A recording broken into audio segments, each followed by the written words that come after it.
Voila.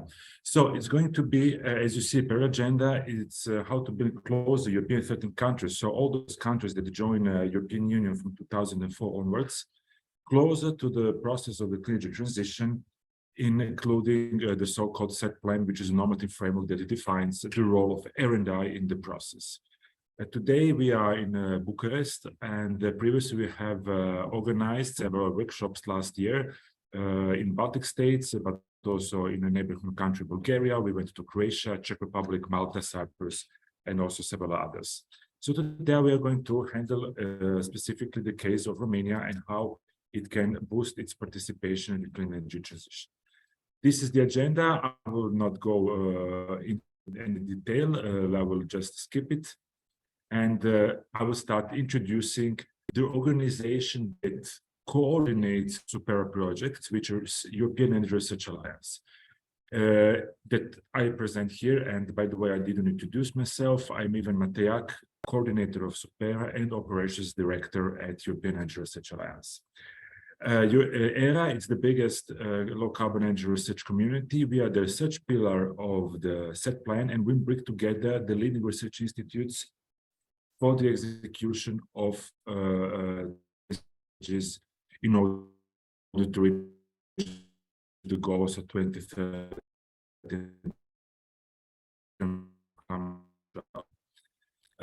We are all main sectors, so low-carbon technologies, materials, systemic topics. Low-carbon technologies, we can think about photovoltaics and wind. Materials, we have nuclear materials and advanced materials, and systemic topics such as smart grids, energy system integration, and social sciences, humanities in a clean energy transition. We have more than 250 members all across Europe, and several of them also are located in Romania. Sorry, apologies. So SUPEERA stands for the support to the coordination of national. Can somebody? I apologize. Can somebody? Meet people, yes. Good. SUPEERA stands for the support to the coordination of national research and innovation program in areas of European Energy Research Alliance, and specifically, but everything we do as SUPEERA, it's around the set plan. On one side, we try to coordinate the research community for the execution of the set plan. I will tell you a bit later what is that. Also by widening. We are, well, it's quite ambitious plan to accelerate innovation uptake by industry. The big problem of the research is how to make it closer to market, provide for the decision makers, which means European Union member states, and to promote set plan. EIRE is coordinator, and we also have 5 linked parties, which are members: KIT from Germany, CAA from France, DTU from Denmark, SINTEF from Norway, and VTT from Finland. Now I will start, and I will try to go as quickly as possible, so to leave the room for the panel discussion, which might be more interesting than what I have to say. But I need to set the scene somehow, you know, because this is quite important.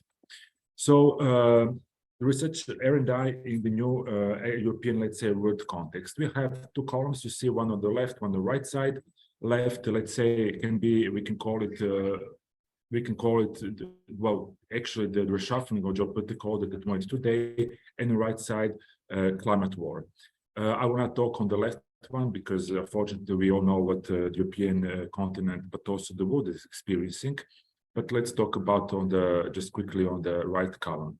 So we have increasing emissions despite the fact that we have witnessed the deployment of renewable energies more than fossil fuels in 2022, but emissions are increasing also due, you know, to the energy crisis, and again to use of carbon in many of the economies, including, for example, Germany.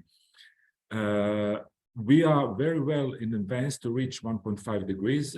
Maybe you have read reports of United Nations of just I think 2 days ago.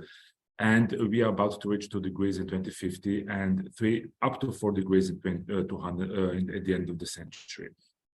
What is here important to say, and nobody talks about that, not only we are going to have more cold and more floods and so on, more warm, but we will have so-called climate immigrants, and there are some projections that the Northern Hemisphere will see from 200 to 700 million immigrants that will come from this endangered part of the world to Europe and to northern part, which means also United States and Canada.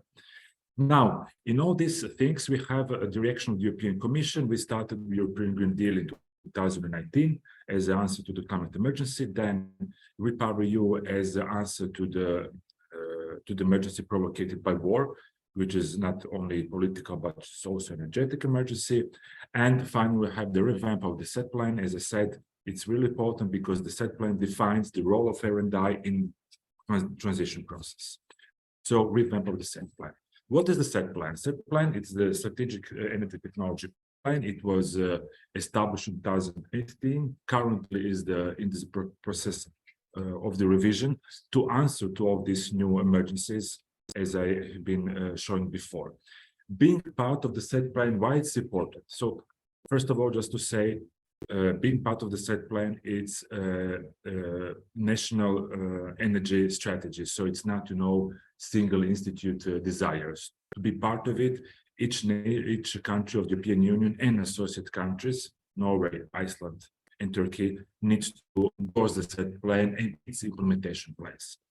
First of all, if you're part of it, if the country is part of it, it creates synergies with European Green Deal and Fit for 25. So the alignment of agenda, the alignment of the agendas and financial frameworks are there. This covers also the second column. So I said R&I alignment, which is very, very important. For example, national energy climate plans should be in line what has been decided together at the set plan level, which means at European level.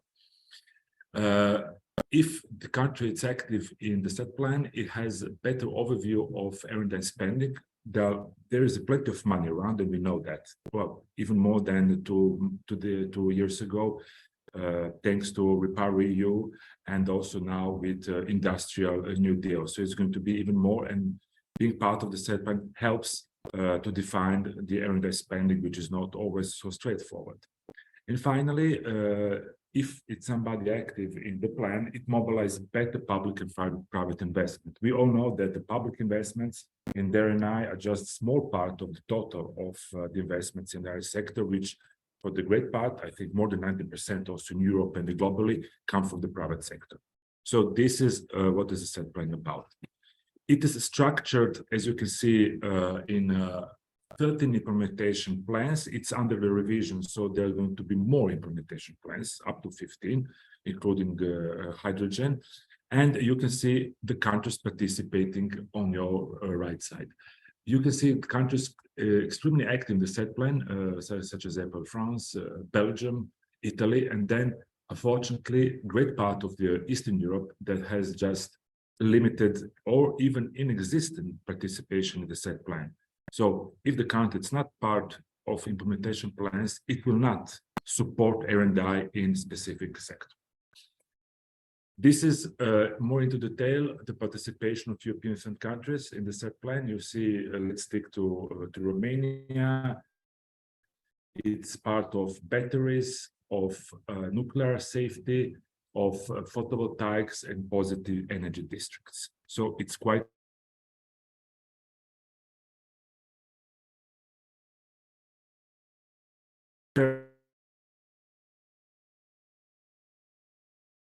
and it's really detached from the infrastructure point of view of the rest of the continent. But still, compliments to Cypriot colleagues that are doing an excellent job of being part of the set plan. So let me show you the Romania's energy sector as it is from 2020. This is last detailed information that we have from International Energy Agency. And when you take a look, you can say, good, look, it's not so bad because the coal, it's decreasing. Natural gas, it's more or less the same. The nuclear, it's taking a part. When it comes to renewables, and this is quite important, you can see this tiny green line, which represents hydro, mainly from Danube, together with Serbia, and then you have just at the very bottom a bit of photovoltaic and other, as you can see, the orange part of photovoltaic. So it can be very much improve the current situation. More into detail, what is the Romanian energy sectors and electricity mix? The primary energy mix, it's not satisfactory. So we have here 12% of the renewables, while the more than a half is from the natural gas, oil, and oil products. So still 50% it comes for the fossil fuels. Electricity mix is a bit better, but this is just electricity mix, so we're not talking about cooling and heating. We have 44%, 48% of electricity produced from renewables, but still electricity used in Romania, it's really for the let's say end users such as the households, and not for the heavy industry, not for the traffic, and not for the heating and cooling. Now, dependency from the Russian fossil fuels, it's quite high. It has decreased, of course, in the last 2 years, but this was the starting point. So we had above European values. So for the gas, just 1% more than the rest of Europe, but still quite high. Oil 32% and almost 100% from coal, which, as you can see, it's used quite heavily still today. Now, what can be done and how Romania participates in the set plan? So Romania participates in 4 implementation working group, as I said: nuclear safety, positive energy districts, batteries, and photovoltaics. So maybe participating in other could be more beneficial. But what happens on the other side, Romania is quite ambitious when addresses the set plan in its national energy climate plan, because it addresses extensively how the national policies reflects the set plan objectives. So which is really good sign that for moving forward. But as happens also in other countries, something is to be declared and something is to be implemented. The national energy climate plans have been published in 2020. They're also under the revision. So it's really good if the RTOs and the people that are close to the ministries can advocate a bit better and to have covered this plan more consistently and with maybe some implementation strategies. So this is how participate in the set plan. On another side, we have the energy transition and recovery plans. And why I'm mentioning this? Because the recovery plans are fresh money from the European Union to address criticalities and negative effects of the COVID-19. And recently, recovery plans are also deputized to deal with the Recovery EU provision. So it's really necessary that policymakers and LPOs are aware of this possibility. So it's allocated for Romania in the recovery plans around 30 billion euros, half in grants, half in loans. It has been a bit decreased in loans because of some circumstances, but still we're talking about quite important amounts. And almost half of this money is allocated to for the climate objectives. More specific, where maybe R&I can take some role and also advantages of these really huge amounts are here in the 4 categories. First, the transport one. So almost 4 billion for the modernization and electrification of the railway system. For deployment of the renewables and in particular hydrogen, there is 855 million euros. For buildings, which means energy efficiency, 2.7. This is one of the highest among European countries because there is a quite deteriorated building stock in Romania. Finally, for the biodiversity and environmental protection, 1.1. So one side set plan, which is really important to be part of it, another part set climate transition. I need to move forward and I'm a bit late. So about participation for Romanian Horizon 2020. This is critical for not just European 13 countries, not just for Romania, but the whole European Union. And it's really a bad situation. I would just maybe introductory note. You can see here that, for example, I will go immediately to this slide. The gap of capturing Horizon 2020 grants. We have on the blue side, European 14 countries, so let's call them old Europe, or yes, old Europe, and then the orange one towards it's a new one. You can see that we have a Germany that is doing very well, and then European 30 countries that captured only 5% of total dedicated grants out of 105% European 30 countries, and all the other money went to countries, you know, which maybe at the end doesn't face the same difficulties socio-economical that European 50 countries. You have it more in absolute numbers more here. These 5% are reflected in these poor numbers. So we have comparisons. For example, Malta receives the lowest net contribution among European 15 countries, Poland the highest, but compared to European 15 countries, the old one, we have Luxembourg that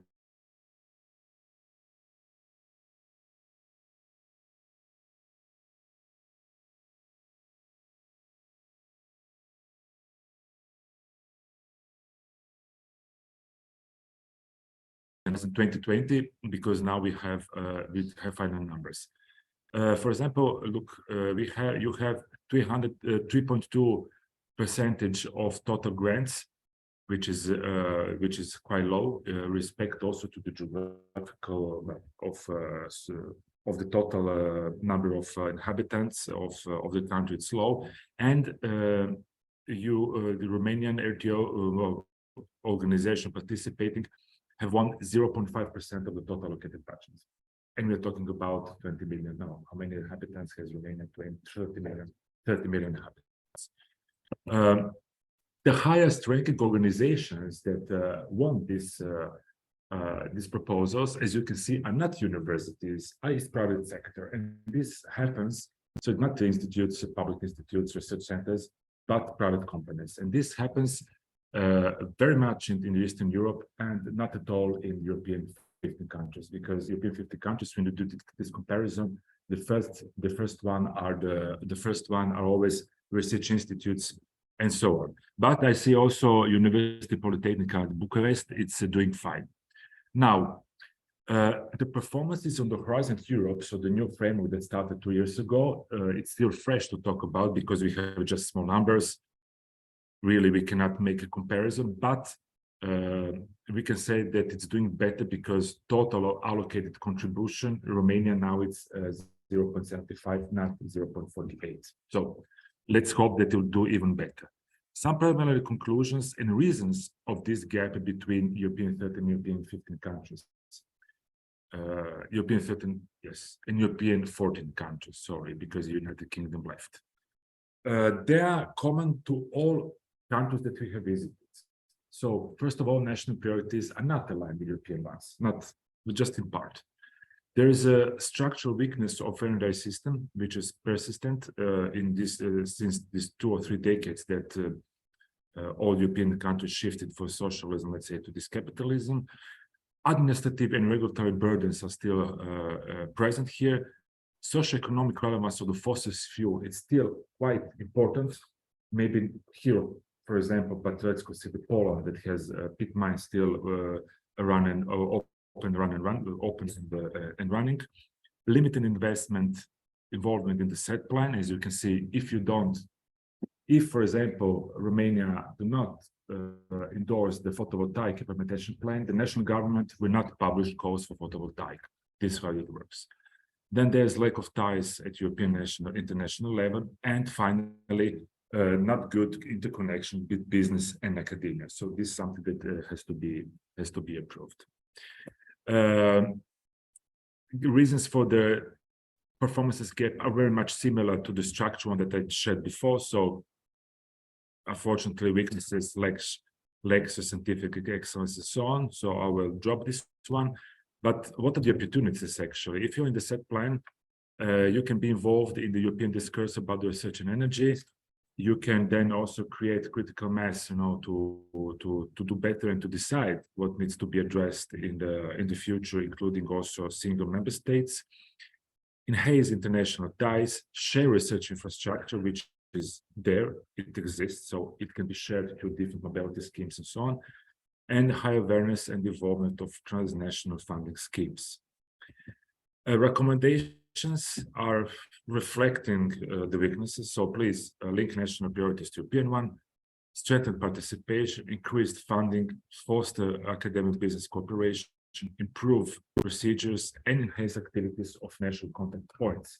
It's really sad to constate that in European 30 countries, with just I think 2 exceptions, we couldn't have national contact points present at the workshops. So the one that are direct link between what is happening in Brussels and the national level. So, you know, we try to reach them out. They don't answer. So I'm telling this, I'm quite honest, because it's a bit disappointing, but it may be for you also frustrating. Well, this is the slides. If you are a member, these are for the RTO's institute centers. Being part of EIRE makes you part of the largest pan-European expert network, so knowledge sharing and creating new opportunities. As I said before, participating means that you can create critical mass and also advocate, you know, towards the Commission what are your priorities. It gains visibility at European and international level. So our LTOs and institutions are really very well positioned in this sense. And finally, you can be part of international initiatives, both at multilateral and bilateral level. The last slide I will skip because EIRE is evolving. We try to evolve from the structure that we have today to what we call European Center of Excellence. So, you know, to be in the way ready to react promptly and quickly to the current urgencies, which are many. I really apologize I had to run, but this happens often. So it's if you have any questions, I don't know what is I can take it now or later. And I will leave now the floor to colleagues of ours, which is PANTERA projects, to be SUPEERA, but it's not made on purpose. It's just a case that has a similar name. Mattia Cabbiati from RAC Milano, Italy. So the floor is yours. Thank you very much for your patience and apologies that for the too late. We need to change the seat now. Yes. Yeah. Good.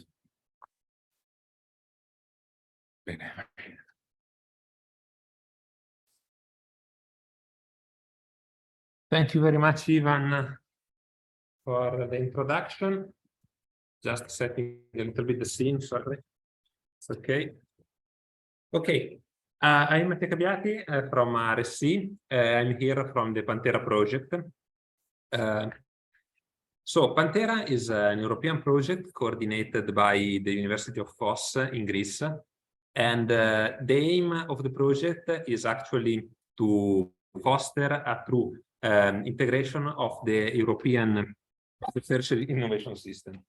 Sorry, just 1 second.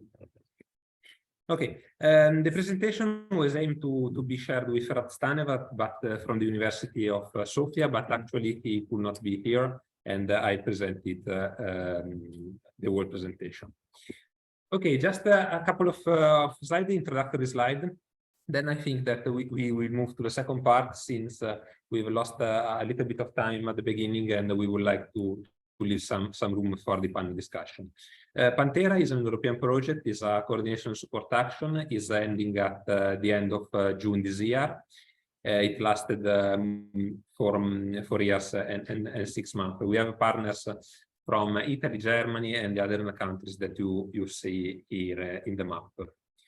Okay, as I was saying in the introduction, the PANTERA mission is actually to involve stakeholders from the targeted countries highlighted here in this map, in order to really foster the engagement of national stakeholders at the EU level. Okay, the project has put in place different activities. I will talk about them later, and is somehow in line with the SUPEERA project, and that's why we are organizing workshop together, thus strengthening the effort.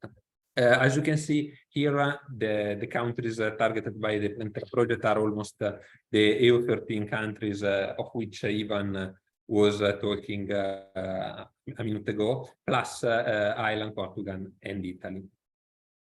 Okay. Our approach is organized as desks, let's say, in which we have divided the country. This is thus for organizational purposes, and one partner from the PANTERA project is taking responsibility for each tasks. In particular, Romania follows. Is under desk 2 with Bulgaria and Greece, and Technical University of Sofia is dealing with this country. Okay, we have organized different workshops like this one. This I will not go through the list, but this slide is just to say that workshops for us are very important because the contact with local stakeholders allow us to have a strong, let's say, a strong feeling of what the local stakeholders are actually feeling and what they see as limitation and strengthen of the activities at the European level. And we will convey all the messages that we get from the workshop to the European Commission through our deliverables and in our meetings. Just to introduce the meeting and then to have some material for the panels, I would like to share with you the insight that we get from a survey that has been launched at the beginning of the project. You find the link still available on this slide. If you would like, please reply, and we will take into account your replies as well in the future. And what we get is that the main barriers that actually are hindering RNA activity in the energy field, especially considering a new level, are limited monetary resources, human resources, and also limited national support in terms of agencies and in terms of policies. Okay. Then you see in another important point that is the lack of a network of corresponding networking of facilities. All these aspects we can address. We are addressing. We are trying at least to address through the PANTERA project. I show how. And another interesting stuff is that what actually stakeholders are expecting from a project like PANTERA, and it's reported in the first part of the slide. One thing is first-hand insight, therefore about results, outcomes from European projects and projects in general, let's say, networking opportunities. And of course, learning from other experience that is somehow related to networking and first-hand insight. We are trying to address all of these through PANTERA. I show how. This slide is just to mention that we are fostering international collaboration in general, and we have links with different organizations. Therefore, if you in the room or you're connected would like to gain more information about what is ongoing at international European levels, such as in a matter of association and so on. We have good links with ISGAN, with Mission Innovation, that are global initiatives, but also with EIRE. RSC is the joint program coordinator for the joint program of Smart Grids. EIRE, of course, is here represented by my colleagues Spiridon and Ivan and so on. DERLAB instead is a partner from the PANTERA project that actually is an association of laboratories, and this could indeed well cover the first point that I mentioned in the earlier slide about the lack of a corresponding network of facilities. Okay, this is just some background information from Romania. It was meant to feed the discussion of the roundtable. I go briefly through it because something has already been told by Ivan and some information. We are a bit late, so it's okay. As all other European countries, Romania has an ambitious goal for greenhouse gases emission. But why I'm mentioning this, apparently not related to the issues that I've spoken about in the previous slides, is because we are addressing through the PANTERA project to how to actually foster research and innovation in the energy field at EU level in target countries. Okay, but why we are doing this? The ultimate goal is actually to the implementation of the set plan and the implementation of let's say the transformation of the energy system towards a greener system. Therefore, it's important also to have an overall picture.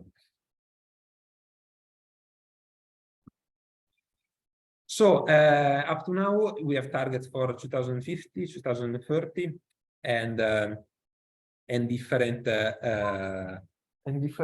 level of. Sorry, it's a little bit tricky here.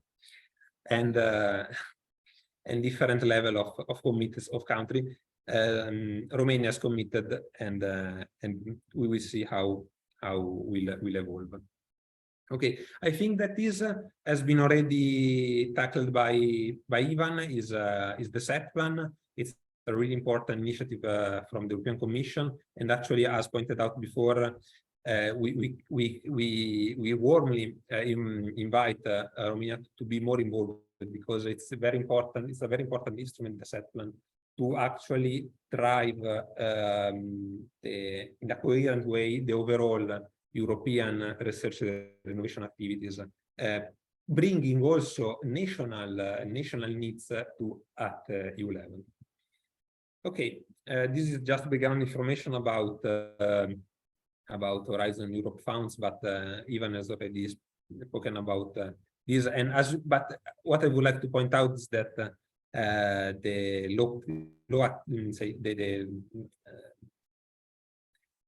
yellow country here are actually our target. Already shown. Okay, let's move to the most, I hope so, at least the most interesting part of the presentation is the EIRE platform. EIRE is a platform developed by the PANTERA project, and actually is aimed to address several of the barriers that have been highlighted before. This is an important outcome, the most important outcome as from PANTERA, and together with a workshop and other direct contact with stakeholders, really aims to boost, to foster, to help research and innovation activities, especially in the target countries. So what we would like EIRE to become is a one-stop shop, a reference point where researchers, but not only researchers, all the stakeholders of the value chain of the research and innovation field in the energy system can go there and find relevant results. To do so, we are in principle. Please. Give me a second, because I think the audio. Oh, can you hear me? Someone from the I get information from we hear you. Here. I can try in a second. Okay. Sound is good? Yes. Yes, it seems so. Perfect. Okay, Yep. I can move on. So to build this platform, we actually seek and found the good collaboration with JRC on behalf of the European Commission. The platform is hosted on JRC servers, and you can log in through EU credentials that actually are used also for the funding and tenders portal. And okay, what we would like to do with this platform, as I was pointing out before, we aim to collect results, to collect information, and also to build a somehow collaborative environment. This is a very important long-term target to actually foster the involvement of stakeholders all over the Europe, let's say, but mostly in the case the countries less involved.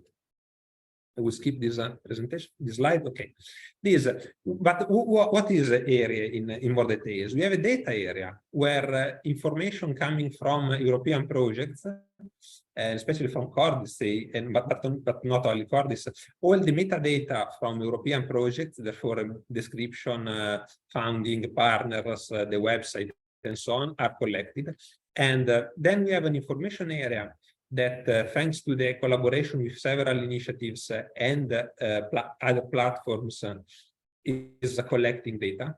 Then we are aiming to build, actually we are building a living document shared area where we would like to have always, let's say, key challenges highlighted, and feedbacks, continuous feedback from stakeholders. And then, of course, we have advanced functionalities for search and find information and share information. Okay, but who is the person that are the target? We aim to cover a broad spectrum of stakeholders, starting from researchers and in general, let's say, research and innovation organization, thinking about persons who are actually dealing with the launch of new projects and project managers and so on, and also policymakers, because having a clear view of what is happening at European level, of course, can support us also people that actually have their capabilities to maneuver, to coordinate the policy of the country.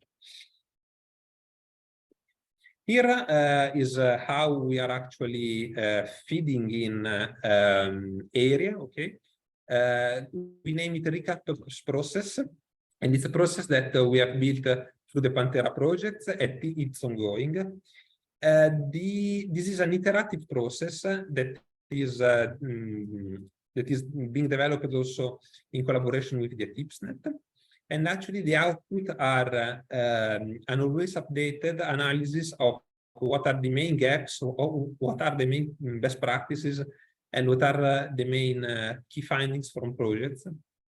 We are publishing them to the platform, and then we are continuously elaborate on this. Okay, this is a little bit an insight of what actually we are doing with the recap process in support also of the working groups of the TIPSnet. Here we find a work that has been performed at technology analysis. We are now working on the TRL of the single technologies, therefore giving an information of what the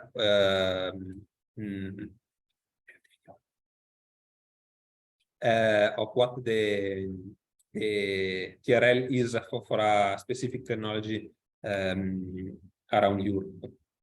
And of course, functionality and technology are linked, and we were making some reasoning, and these are the basis for also the TIPSnet working groups work.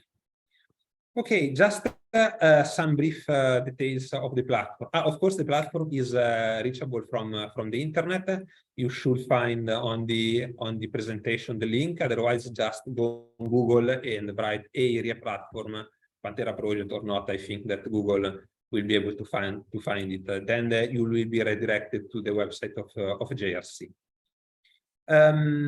First of all, is a repository for metadata of European projects. So you have a powerful search tool through which you can get several information from ongoing and past European projects. You can filter, you can do a lot of stuff to get the results you're looking for. Then we have an area dedicated to stakeholders interaction, let's say, and also devoted to ongoing funding opportunities. And what I would like to say here is that some new access to regional activity actually is the implementation of what I was presenting before. This is what is on this slide, and is the desk activities of the Pantera projects. Here we would like to have key information from the targeted countries, and also this is a way to involve stakeholders. I show how. And here we would like to publish what stakeholders are actually proposing as meaningful, let's say, as real important for the country. Okay, so this is not a section aimed to be filled in only by Pantera, but is really a collaborative section where we can decide what to publish and how to use it at best for the different countries at least. Okay, and this is a more deeper stakeholder involvement tool. It's under the regional desk activities I was showing in that slide, and this is based on the Confluence tool of the European Commission. That is a collaborative wiki tool, let's say, through which enable users will be able to actually edit documents and create a shared page. Therefore, through this tool, we would like to have stakeholder active and try to collaborate through shared documents and so on. Okay, this is a little bit more detail about the Confluence. What I would like to say is this one, is that if you have if you are working, or if you have something also to some result to share to a broad public, this is a platform that it can support you. Therefore, please contact us, and we will be glad to support you in this activity. Okay, this is background information on how we are organized. And other feature of the EIRE platform, we have a smart grid map that tries to map through the whole Europe how the smart grid and energy system innovation projects are spread, and you can get some other information from there. Finally, I would like to mention another section is the training section, but now we are improving the EIRE platform with other section, and we are collaborating with several projects in order to do so, to get the information and support and results also from them. Here is mentioned the asset project, but actually we are collaborating also with the EDI project in Neuron, of course with SUPEERA, and we are collaborating with Smart Build for EU, and also the EIRE Grid 2.0 project, that is a really important project about research and innovation infrastructures. That's it. I have some other slides, but I think that is worth to stop here. Allow some questions from the audience here in the room, of course, but also on the audience online. And thank you everyone, and thank you also for others that from the University of Sofia that supported me in the preparation of the presentation. If he would like to intervene or to add something, he is welcome. Otherwise, I think that it's not. Hello, Mattia. I'm happy to see you and. Please, Rad, do you want to say something? Yes. I cannot hear you. Don't know if it's just a matter of voice here. Sorry. Can you please retry? Yes, Mattia. So I hope you can hear me now. Yes, sure. It was okay, it's okay. Yes, thanks a lot. I would like just to slightly highlight that the new EIRE platform has a lot of opportunities for collaborations, and they are on specifically identified key topics. And especially for the regional desk too, we have quite interesting collaborations within the low voltage DC network, within the TSO DSO collaborations, and other. I will not mention all of them, but just to invite all of the participants to take a look on the EIRE platform and just find the collaborations which are ongoing. Since they are quite supportive in finding new funding opportunities also, and also, of course, research collaborations in these key fields. So that's all from my side, and thank you very much all. Okay, thank you, Rad. Yes, indeed, here the participant. I don't know if everyone has managed to listen. It was audible? Just perfect. Okay. So let's move on with the workshop. I need to share again the screen, I think. 1 second.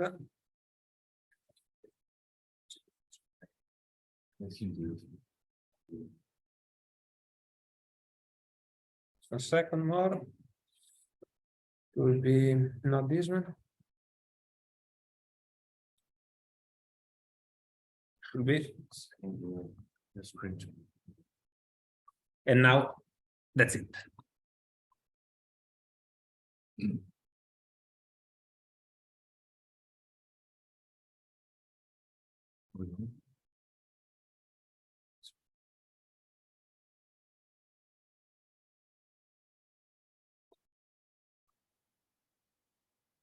Okay, good. I think that you can, I don't know, you can see us, because now we are, okay, let's just continue, and then we'll arrange the video just immediately after. We are going to start with the panel discussion, and we will have because we have this audio system that doesn't allow us now to be comfortable, so we need to switch place all the time. So we'll invite Mihai Paun, President of Energy Security and Investment Commission, member of the Supervisory Board from Transatlantica from Romania. So please come here, and if you can take a seat. Have the camera on. Yeah, I try. I try to begin something.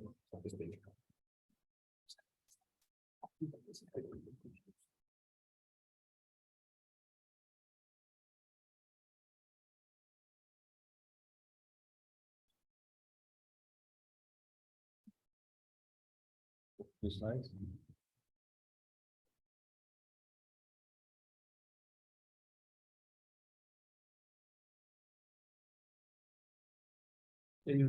Yeah. Okay. Thank you. Thank you very much. My name is Mihai Paun. I'm extremely happy to be here and to support the discussion on the green transition and exchange with the organizers. Thank you very much for inviting me for this event. I'm pleased and also honored to present you on behalf of the Romanian transmission system operator Transelectrica. This intervention, which is to do with the strategic role of the Romanian transmission system operator for green transition in East and Central Europe. I would like to start by highlighting the key figures of the Romanian transmission system operator Transelectrica, which is part of the European Association of Transmission System Operators for Electricity, which is ENTSO-E, and also project my intervention on the role that Transelectrica would like to play, not only in the country, not only in the region, but also at European level. Speaking about the infrastructure, Transelectrica has over 80 electrical substations in operation, 9,000 kilometers of overhead lines, and the voltage level of operation it's 400 kV, 220 kV, and 110 kV. We also have substations and part of the grid operating at this voltage level, which is also the voltage level in which the distribution system operators are acting. In terms of business figures, we have a 10 years network development plan at national level, and we actively contribute to the European 10 years network development plan, which is every 2 years issued by the European Association ENTSO-E, the umbrella of 39 transmission system operators in Europe, active at the 6 regions in which regional investment plans are developed. So we speak about 1.4 billion euros for the 10 years network development plan in Romania. Again, there are two projects dealing with the 10 years projection of the grid development, one at national level, which happens in every country, and one at European level, which includes initiatives and projects of all 39 transmission system operators in 34 countries. The turnover is 740 million euros, and I can add one more information. Of course, there are many figures relevant to the activity of the Romanian TSO, but this 424 million euros reflects the efforts for the funding from the modernization fund for 9 strategic investment projects, most of them addressing the renewables and the connection of renewable sources to the high voltage electricity grid. In terms of financing structure of this modernization fund, 30 of these investments, 30% are own funds of Transelectrica, 50% represents European funds, and the rest credits. I'm pleased to mention here the strategic priorities of the Romanian TSO and highlight the fact that integrating renewables, decarbonization, and the energy system transformation, it's one of the top priority of Transelectrica. We're also looking at continuously ensuring the security and continuity of electricity supply. We have plans for the high voltage grid development and consolidation. We cooperate with other TSOs in the region and in Europe. We cooperate with distribution system operators in our country, and we also support cooperation with non-EU countries. One relevant part of the cooperation that we are supporting is related to European innovation and research projects, and I'm going to address most probably during the discussion this topic. Digitalization is another priority. Offshore wind mainly development, and we have plans by 2030 to integrate about 1,500 megawatts offshore wind in the Black Sea. Market development, it's in our agenda. Also, the strategic role Romania, Transelectrica is playing as a major transmission system operator in the region, active at the interface between the two regional coordination centers. We make huge efforts, and this is something also linked to EU R&D projects, efforts to reduce the cost with grid losses, taking into account that grid losses represent over 50 million euros every year. And last but not least, energy storage, which comes together with the connection of renewables. And we are thinking as part of the Transelectrica strategy on how to best approach this in the country. Romania, it's a happy situation if you look at the electricity net production mix. As those are reflecting the first part of the last year, you may see that in terms of renewables, we have about 19%. In terms of coal, we have 17%, so less than the figures shown previously by Ivan as a result of the, I think, statistics from Eurostat 2020, which are a bit obsolete. I'll be happy to share more fresh information with you, and probably next week will be a good opportunity to exchange on that in Brussels, as we are going to be there, and also provide more information. As today it's a short introductory part of our exchange. If you look at hydro, we have almost 30%, and if you look at nuclear, we're also close to 20% of the total net production mix, which shows that Romania is very well balanced in terms of the technologies.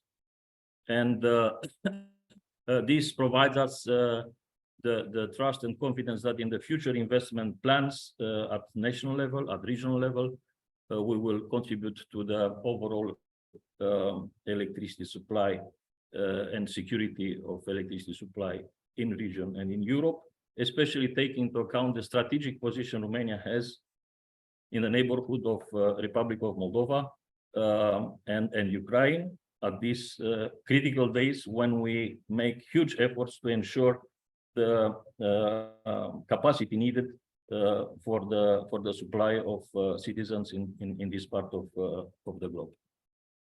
And perhaps this comes somehow in contradiction with the with the environmental legislation. So the question is, what do you do first? You supply electricity to people for their lives, or you go on with measures to reduce the electricity generation in coal-fired power plants. If you look down, you may see the national electricity balance, which is, well, the figures are speaking by themselves, and also the transmission losses. Well, few words about the strategic priorities of Transelectrica. Looking at the Romanian transmission grid map, you may see three regions highlighted with blue oval.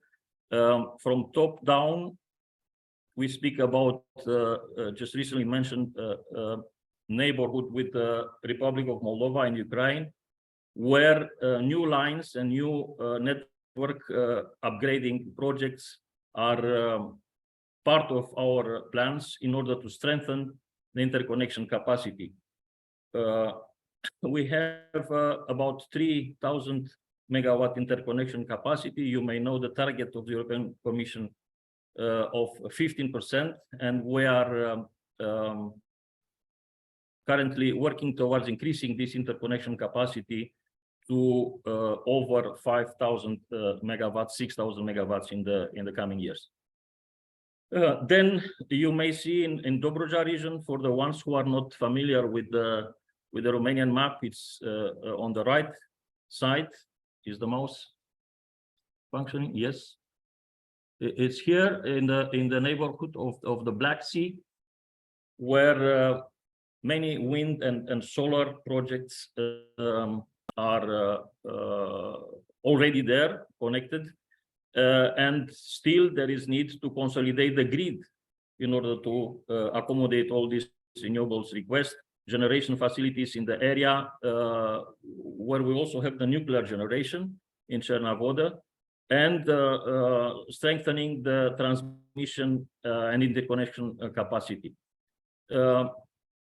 The third region is on the western part, where new lines are also needed to strengthen the transmission and the interconnection capacity, and I will provide few examples later on. But those last two regions, Dobruja and Banat, are fully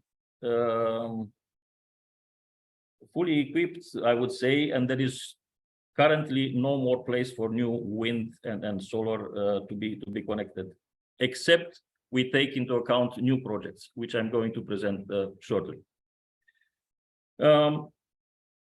Few words about the National 10 Years Network Development Plan 2022-2031. As I mentioned already, the frequency every 2 years. It's the period to generate and to communicate the national 10 years plan. The last one approved, it's of the last year, and the content, it's to do with refurbishing and modernizing the substations from the national power system, increasing the interconnection capacity, integrating renewables, solar and hydro, and increasing the security of supply in the region. Other priorities are addressing EMS SCADA, metering, and security. This is not what I wanted to show. The table here, which perhaps will be corrected. I don't know why is the size. Is it the PDF or the PowerPoint? Okay, we will fix this, but this shows the renewables installed capacity and the national plans targets in megawatts, and technology by technology. This is presented in the figure. For example, we have 3,000 wind currently, but in 2030 we are aiming to have more than 5,000 megawatts. Projects in interconnection with the TSOs in the neighboring countries. With Bulgaria, we have this Black Sea corridor to connect renewables in the region. This is just an example of international cooperation where Romania is working with Bulgaria. Those are the projects, overhead lines mainly, as part of the Romanian investment plans. And those ones are the projects related to the ESO, to the transmission system operator in Bulgaria.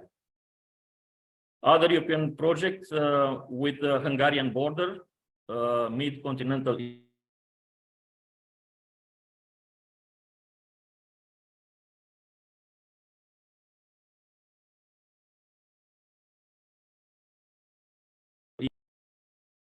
also projects in cooperation with the Serbians colleagues in Forțele de Fier, Gerdap.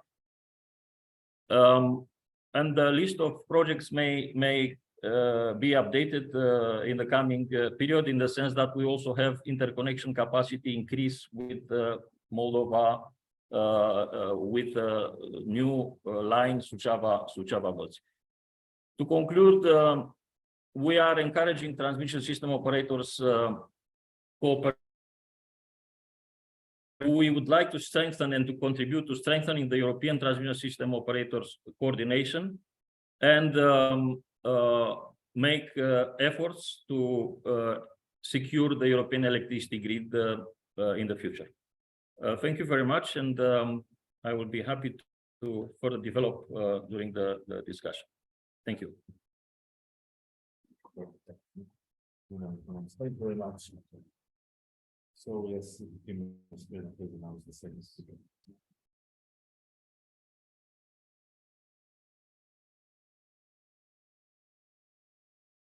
So the next speaker is Daniela Diaconu from Raten.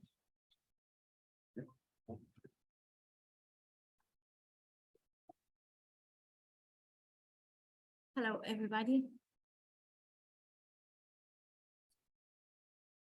I will tell you in next minutes who Raten is and how we are contributing to our national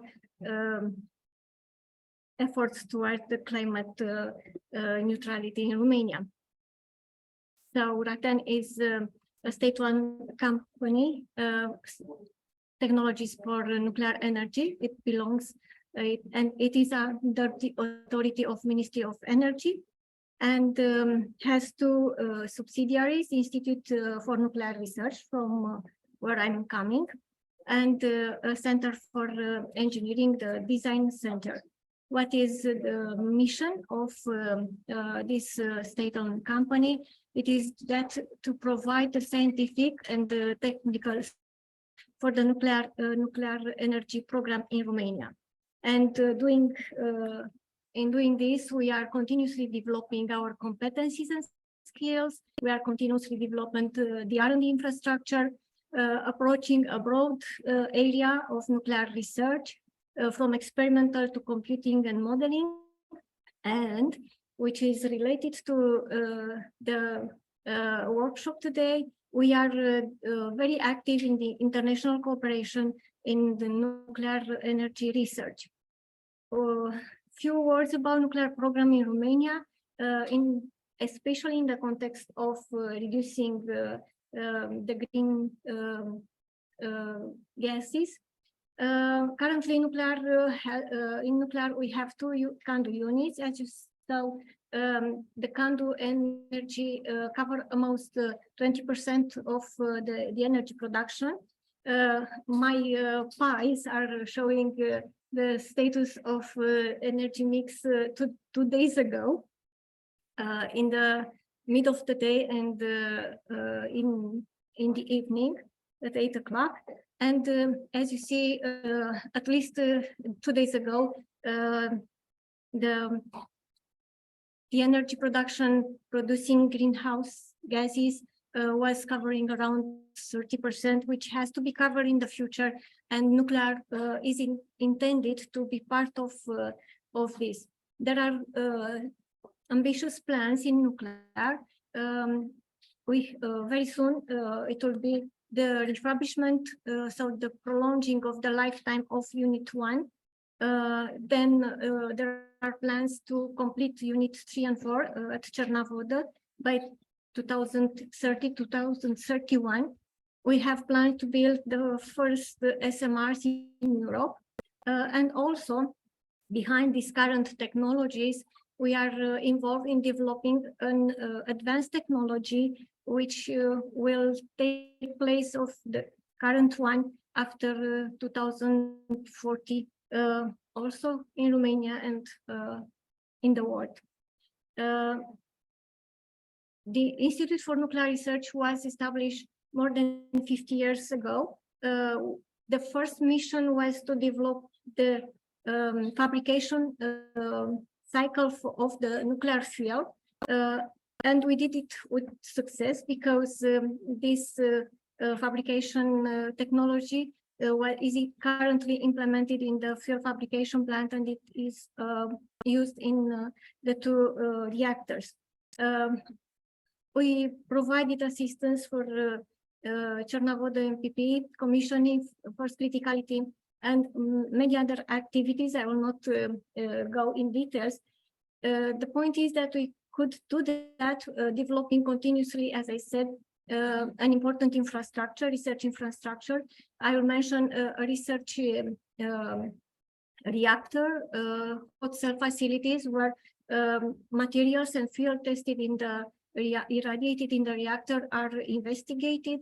We have other laboratories for testing materials, for testing different components, to treat waste produced on our site, and to do measurements for on the environment. All these are the basis for a large and diverse R&D program, mainly, as you can see in the blue part, dedicated to CANDU technology, the technology which is in Romania, but also started to develop, as I said, a new technology, generation 4 technology based on lead-fast reactors.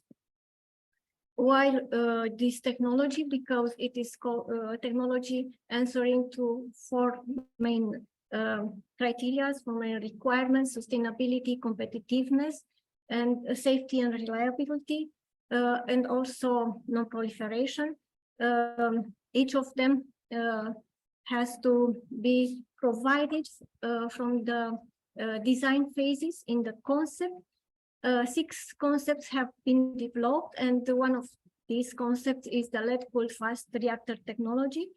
We have been involved from the beginning in the European projects and European efforts to develop these technologies, which has still a lot of steps to be commercial. But among one of the first steps at the level of 2030, 2035 is building the demonstrator, which should provide prove the viability, economic and technical viability. This demonstrator is planned to be built in our institute, and this project is coordinated by a consortium, Falcon Consortium, in which there are 3 main partners, Ansaldo Nucleare and Enea from Italy, and our institute.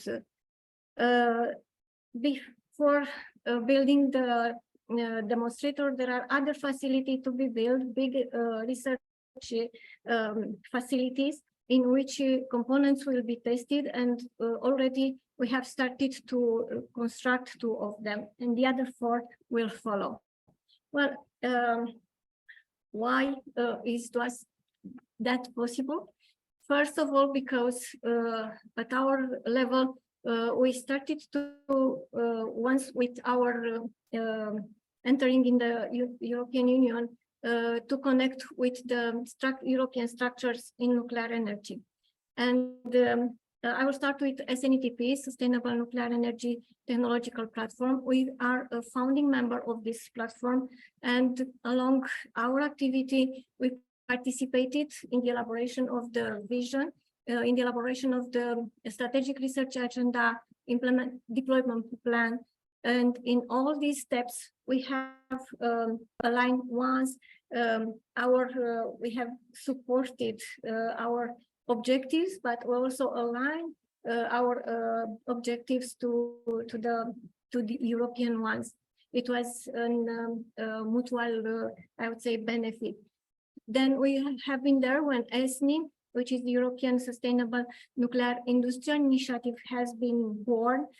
We also participated in Nugenia, which is a network for Generation 2. We are member of a new created network, which is EURAT Science in waste management. Because we are, of course, very much involved in safety. We are member of EDSON, which is a network for TSO in nuclear.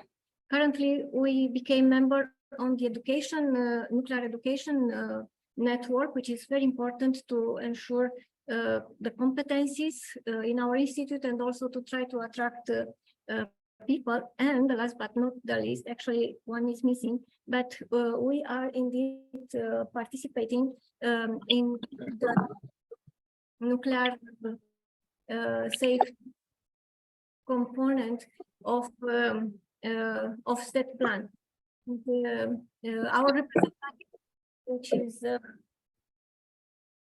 Our representative, which is assists the ministry in this in Action 10,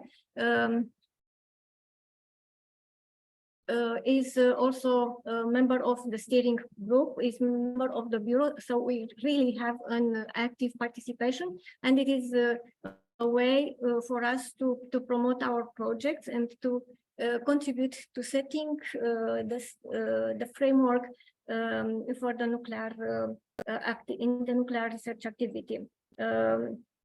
We are also involved in the implementation working group for Action 10, and there are some activities which have been included in the position paper of this group, which are important for us, and we are following them because it is about problems or activities of interest for Romania, like the harmonization of licensing for SMRs, or deployment of existing European know-how, skills, and nuclear technology infrastructures. So there are problems which are common for us and, of course, for other participants in SEP plan, and we are trying to be active and push them. I will come back here because it is something which is missing, and I apologize. It is EIRE. We are member of EIRE. We are member of the European of the joint program Nuclear Materials, and actually participation in all these platform structures enable us to promote our priorities, research priorities, national program priorities in the European project. And we started at the beginning of 2000 with only a few projects, and step by step we increased, and currently we have running 16 European projects. Until now, we have been partners in 60 projects. We coordinated 4, and we are today coordinating another one. And I would like, we had a project once detail. These projects are under Euratom, and I was thinking if Euratom was accounted when you said that. I just told that it wasn't counted, so I think it just wasn't in the list of the most prominent. Yeah, I just told that. Yeah. In Euratom in 2011, it was a call dedicated to widening new member states' participation. We had the initiative. Our institute had the initiative to propose a project, and it was the first project which has been coordinated by us. And starting with that project, our participation, but not only our participation of other Eastern European countries increased. And one of the tools that if we can tools, it was networking. We have invited all research institute in nuclear field in this project. We have created networks on different fields, different thematic areas, because nuclear has a lot of thematic areas like materials, safety, waste management. And now we are knowing each other, because until that moment, we were knowing much better, or most only specialists from Germany, from France, from UK, but not specialists from Poland, from Czech Republic, and so on. Among the benefits, it is the last slide that I have, among the benefits of being active in the European structures, European project, is that first, the European structures provide a framework in which we can promote our projects, and we can consolidate the political and also the professional support for these projects. It is important to have big projects. This project should be aligned at European level, but also should be in the benefit of the country. This structure, these projects facilitate the creation of a community of practices, foster and increase collaboration, and also, which in my view is very important, we could have a faster transfer of knowledge and competence building, being part of the projects, doing research in this project. And of course, it stimulates the creativity and innovations. And thank you very much for your attention. Thank you very much. Can you maybe go there for the public, because it's Thank you very much. The next speaker is Michaela Albu.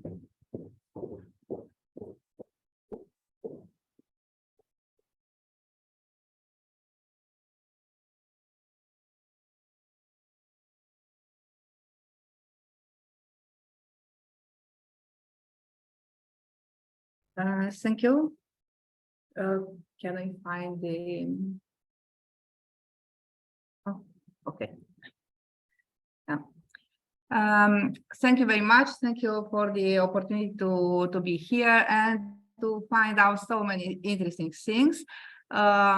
Just speaking about collaboration and meetings, and how important it is to have this type of project meetings and workshops. We really find out about each other, what is the activity, the success stories.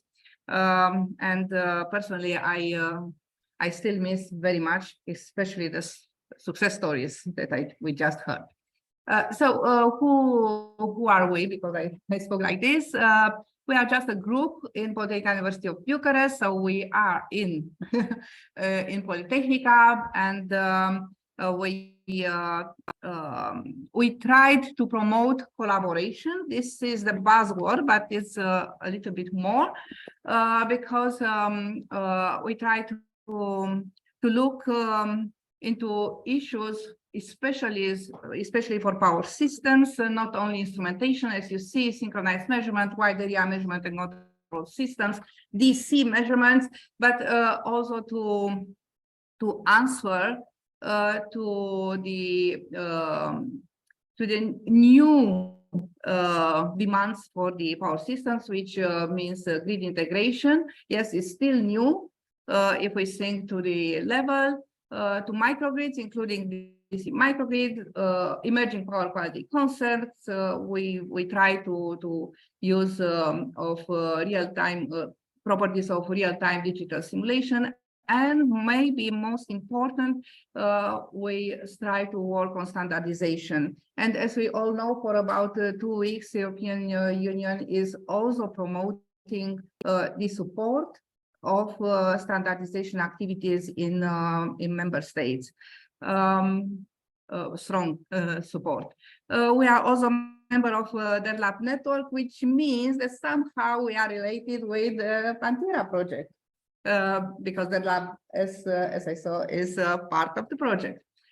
Now, we can also say that we might present us as a group with success stories, because we have in the field of energy several projects run or running.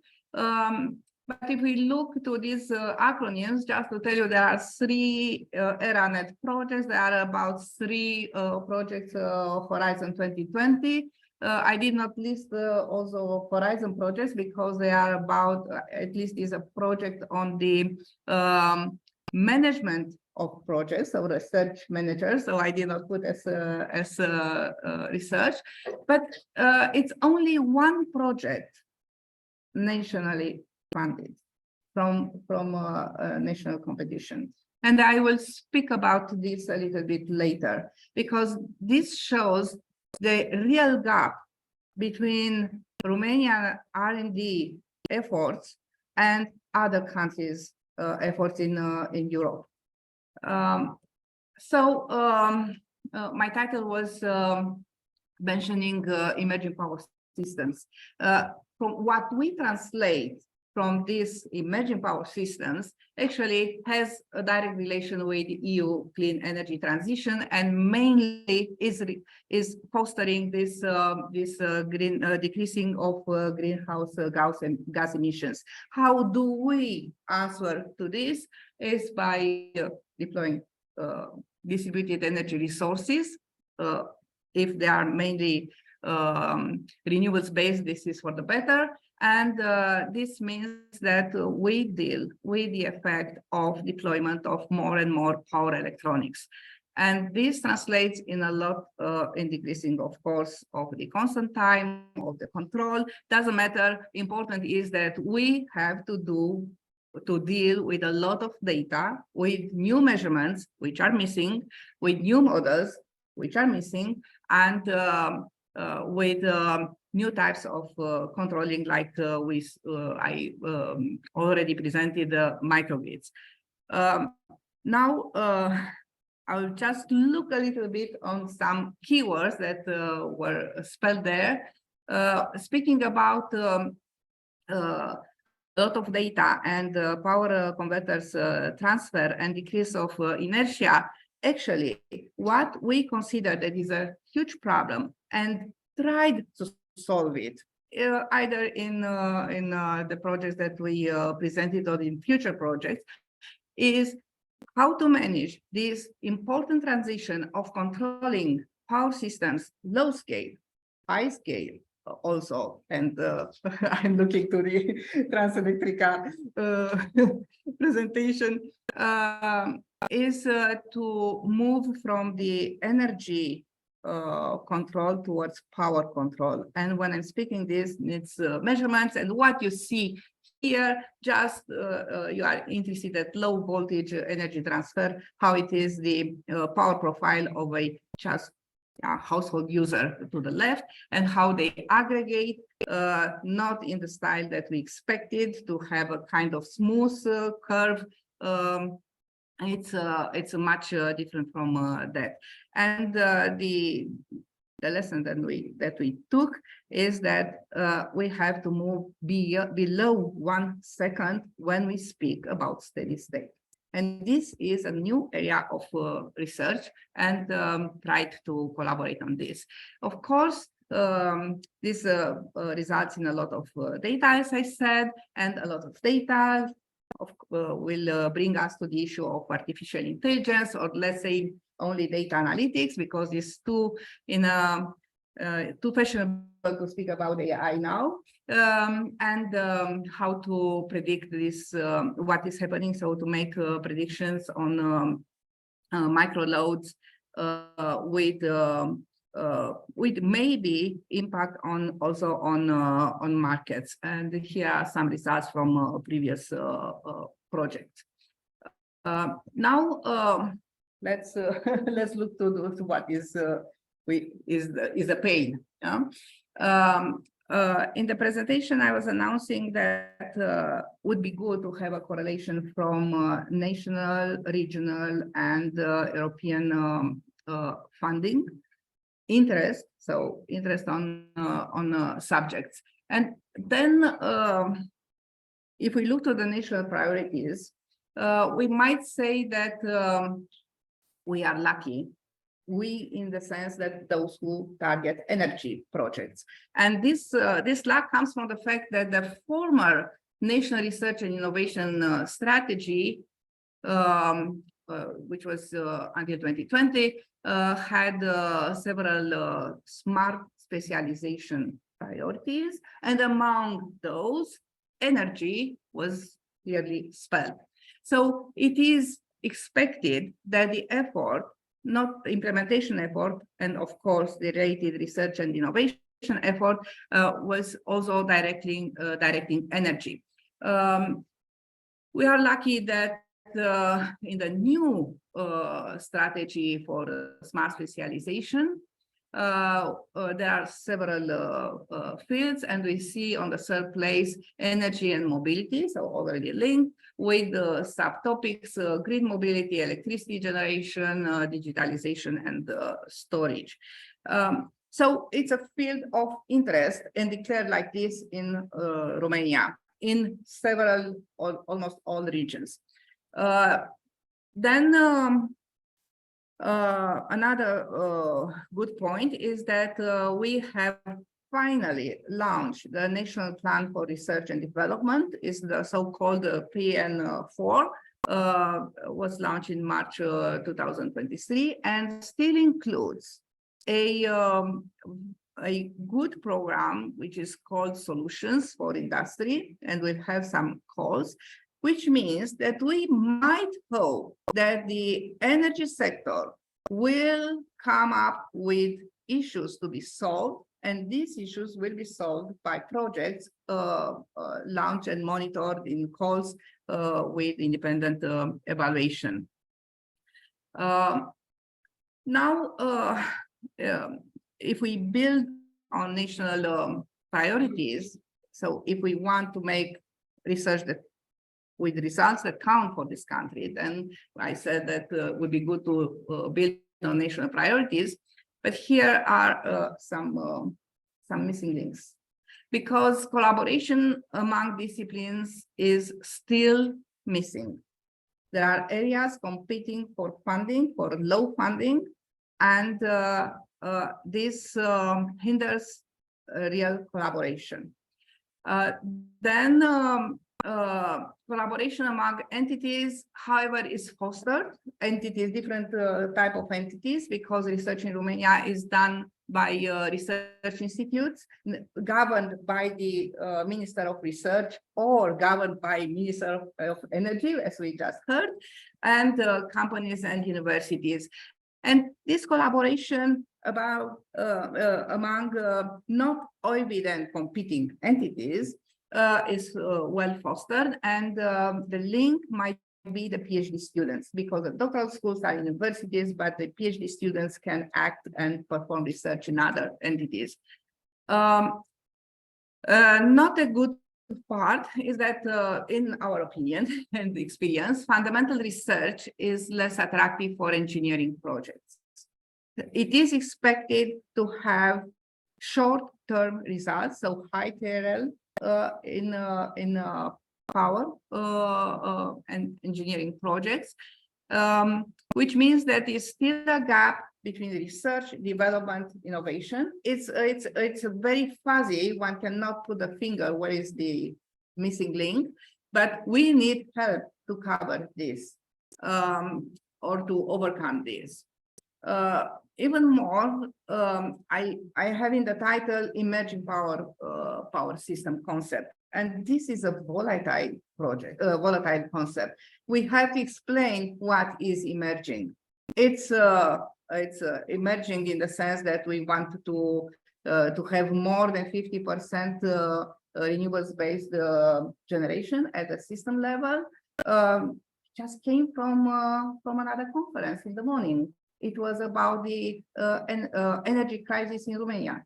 with specialists. And where the common knowledge is that we shall not have more than 35% of renewables-based electricity, which again, emerging power system, what we are speaking about. We had to come with a consensus.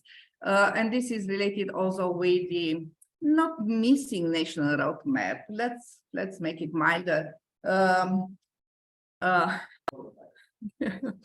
The adoption is volatile.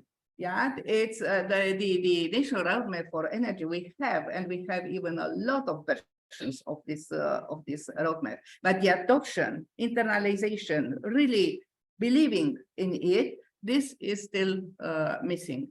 A good part, and this is why I wrote in green, that we have professional societies which are very active with professionals who are ready to collaborate in despite the funding. They don't look at the funding, they really want to collaborate in their profession. And I mean here the SIGRE association, I mean here the Society of Engineers, I mean here the Society of Electrical Engineering, let's say, more or less, and which I did not put is also the Association for the Standardization.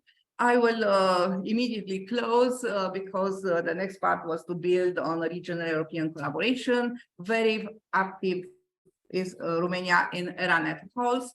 Of course, we would love to have more funding to these type of calls because it's among few countries that share the same need. We have very good collaboration in, as I said, in standardization, in sense and elect in our field. We have links to ECLIPSE.net, but not always constant. What I wrote in red, and I would love to see that I wrote it wrongly and someone will come with counterexamples. We do not have real links to the PCIs, so the project of common interest, real links and success in innovation fund projects, which are actually, if I'm not wrong, they're funded by the ECTS system. We don't have clear targets for the renewables integration, or we have, but as said, not believe in them, and we miss the links between sectors. What would be great to have lessons learned from other states, because one key link that I did not see until now emphasized is to have a good collaboration with the regulator. Our profession, our field, our projects, they are all framed by the regulation. We cannot skip that. And so we have to collaborate with them. And we have also successful stories with the regulator. If we look to the international collaboration, we can think again to standardization, we can think to activity in this international groups fostering microgrids, like microgrid symposiums, to third countries calls with India, South Africa, for instance, what we have recently. And this is an issue that we might have time to discuss for research, if we are interested as researchers. We are interested in topics which are at low TRL. Because higher TRL, it's mostly towards application. This helps indeed the sector, but as researchers that look to the CV, where to publish and so on, then it's much more interesting the low TRL. And here comes the international collaboration. How to do this without missing the applicability and the solving of local problems, we don't know yet. Many successful stories. Some low TRL at the beginning would be the data analytics. So again, the correlation between national and EU funding, which is very low level, as you already showed, should be based on the needs of the country. So because we want to be a sustainable collaboration, not to go to just projects, yeah, that are of relevance at European level, and they don't are for relevance also for the nation. So if we want sustainability, we need to go to understand which are the issues and the real challenges in the country. And for that, we need also this type of meetings, of workshops. And I really will close here. We will need that the ministries involved in the energy sector, and this would be mainly energy ministry, will come up with calls, with issues to be solved by the research community. And this is our dream, and not only to have calls issued by the Ministry of Research. As I said, I would like to start with Daniela from Ratten. It was really interesting. Well, of course, that nuclear for European 30 countries is quite important. Also, given the last taxonomy, which even it will have a more prominent role. But I would like to touch upon your role in the set plan, because you are actively involved in the bureau of the set plan, in the set plan steering group. And the question is, do you feel there are direct benefits of participating in the set plan? Because this, you are quite active in this implementation working group. There's limited implementation in other working groups that we just said, which is batteries, positive energy districts, and the new one on the high voltage. So what would you say about this experience and how it could be even more improved? So really on the set point, which is a topic of discussion. Okay, thank you for this question. Indeed, we are quite active in the action number 10, which is nuclear safety. And the reason is that set plan, it is from our point of view at the European level, a strategic document, and everything which is and it was developed under the set plan, it is an important strategic document in promoting our projects, and especially in financing and having support, financial support for our project. We need to justify everywhere in each financial request the relevance of the project, and in order to have somehow a very clear traceability of this relevance and get support, we somehow we needed to fight and to be active in promoting them at this level, at set plan level. But as I mentioned in the presentation, also in other strategic documents like strategic research agendas and ESNI roadmap and so on. So that's why we, together with the representatives of the ministry, which are representing also nuclear energy in set plan, we are working together to promote the national priorities. And this is, from our point of view, one of the main benefits. There is a list of priorities which have been developed together with the other members of the implementation working group. And also it is a way to bring in this set of actions priorities at national level. And this is a way to reinforce also the national framework and have a coverage at European level. Okay, thank you. So also it's connected to this question. I will ask Mihai about where we had a whole nice project that they are having and the development of grids, but also what we heard, and you mentioned, and both of you actually mentioned. So when I said both, I also to intend Mihaela, it's yeah, it's that the fact that the grids don't have more capacity to accommodate wind and solar. Maybe I didn't get it right because you said it. And I also heard from your side that Romania will not be able to accommodate more than 34% of renewables. Not on my side. I was just saying what was said in another conference. In the conference this morning. Personally, I am so against. And then again, so then when we consider everything, and then 2050, it's in 25 years from now. So how you tend, and this is high for you, the question, because how do we tend to improve this situation? Because this is not sufficient to reach the goals of 2030, 2050, Yes, by not be able to accommodate. Okay, let's clarify some statistics first. Thank you for asking the question. I think you misunderstood the figures in the sense that the capacity to connect to the grid today is about 11,000 megawatts for renewables.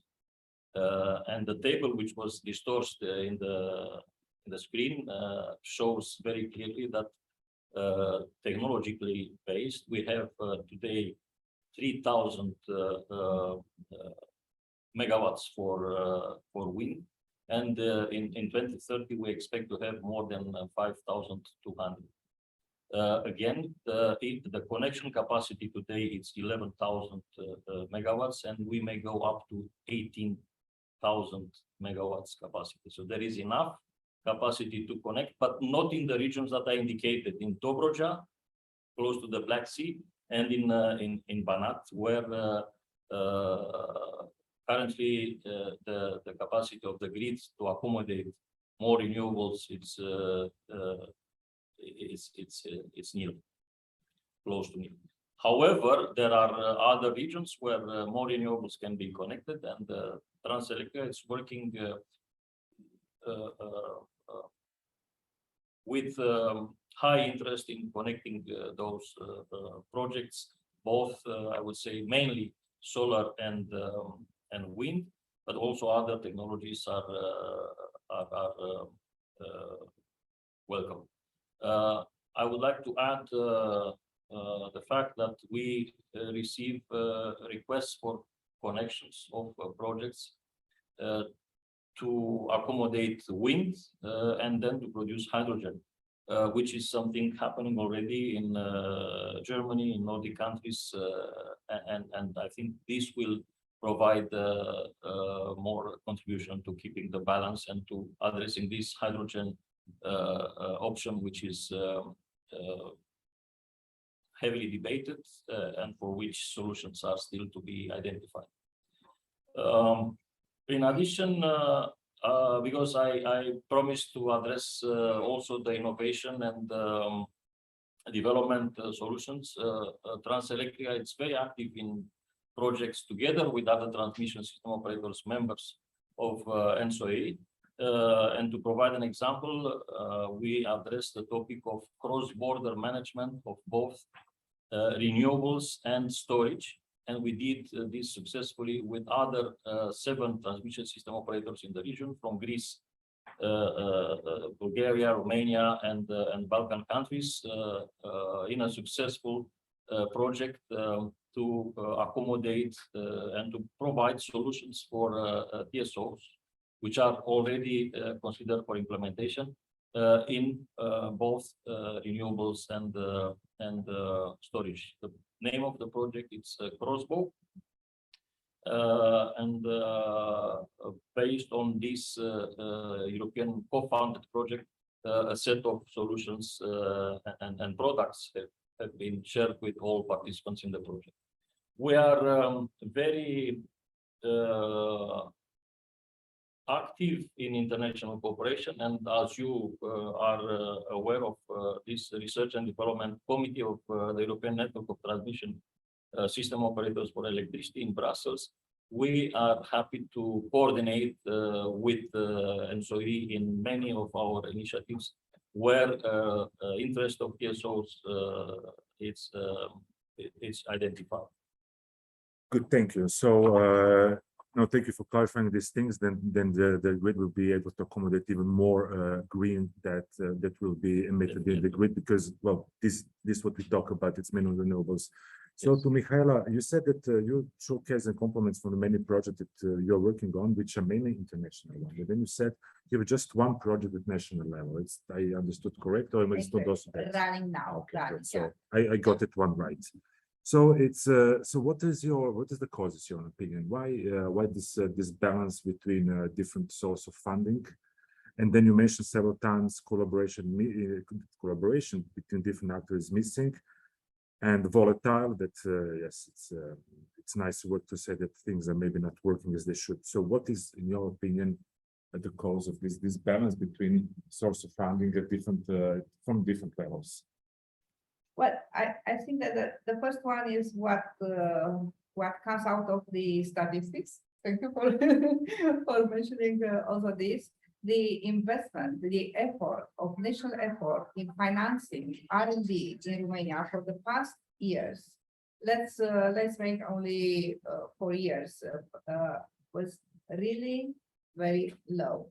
Placed Romania on the last row in the European countries, and then in order to increase, to participate to the subjects which are of international relevance and also national relevance, we had to go towards international funded projects, either ERE or Horizon 2020. And I cannot skip the occasion to say that we were partners also in Transatlantica into a Horizon 2020 project research, which was supposed to demonstrate and successfully demonstrated the capacity of Europe to handle up to 100% renewables in 2050.